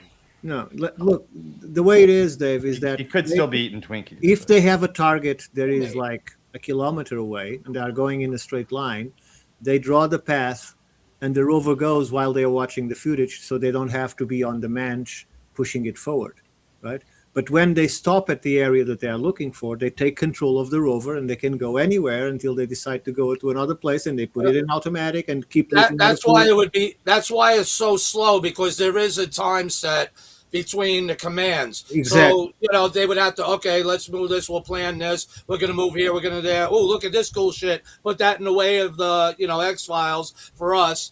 Never mind the people out there that pay for this shit. But, all right, now we're going to plan, we're going to move over there, put that command. That's as live as it gets. Because if it automates on its own, it has no AI, it may roll itself off a cliff. Sure. And keep in mind that it doesn't matter that it takes time for the footage to get here and the commands to get there, because once the first wait is done, then it's in real time all the time. It's not in real time to Mars, but it's a continuous But then action again, on Earth.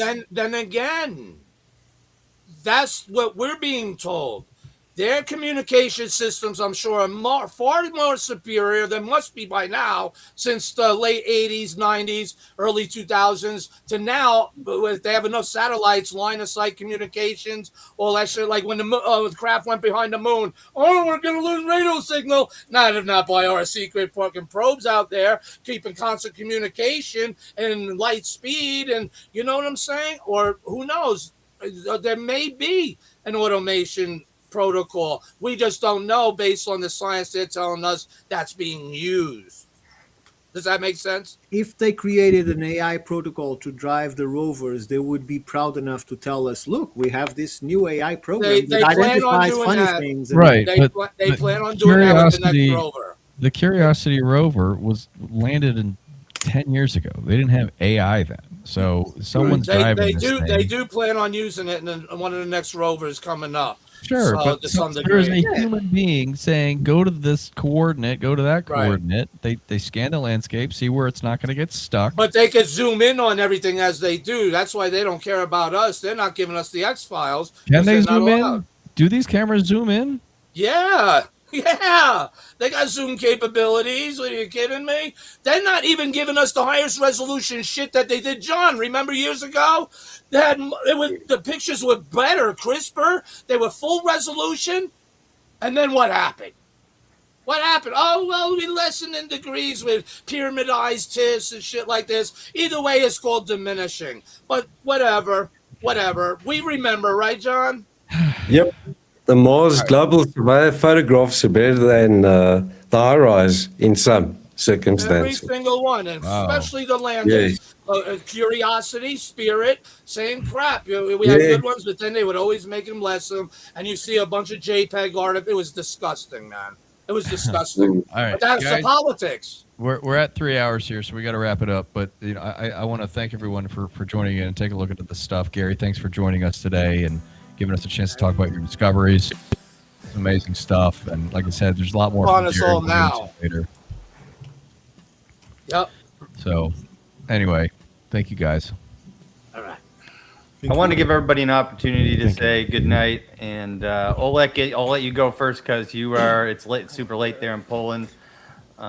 Yes, but it's thanks for actually the joining next show. day already. So thank you guys. Really enjoyed today. So many new angles to all of these new discoveries. Can't wait for more. And I even feel inspired to research more all of these different kinds because you need so many areas of knowledge, science, technology to comprehend all of that. So it was really cool. Thank you everyone, and thanks for having me on. If anyone wants to find my stuff, my channel, my book, just copy and paste my name and surname, Aleksander Ciszkiewicz, and you will find me on YouTube and other platforms, and of course my book on Amazon. Thank you. You're welcome, sir, and thank you for joining. Thank you. Jason. Jason Huffman on Facebook, Shaman711_ on X and YouTube. As always, gentlemen, guys, my work, and if you're interested, you can find it on YouTube, has shown me many things like what you show me on Mars here on Earth. And as always, I have a great time sitting here with you all, considering what that could possibly mean about Mars and what it could possibly mean about the human story. Because most of all, what we're really trying to do, audience, is scratch our and your curiosity about the truth of our past. And thank you, gentlemen, for doing that so well with your time and effort. Thank you, Jason. Ricardo. Thanks, Jason. Well, aside from what Jason said, just Sarah apparently is not with us, so Yeah, she had to go. So Universe Unveiled, they just released their news today. We'll do a Shaman and a Philosopher, probably not today, but tomorrow around 7-8. And well, why not check up my books, which since I never talked about them, check out my books, The Resonance Earth or Stardust. They're both on Amazon.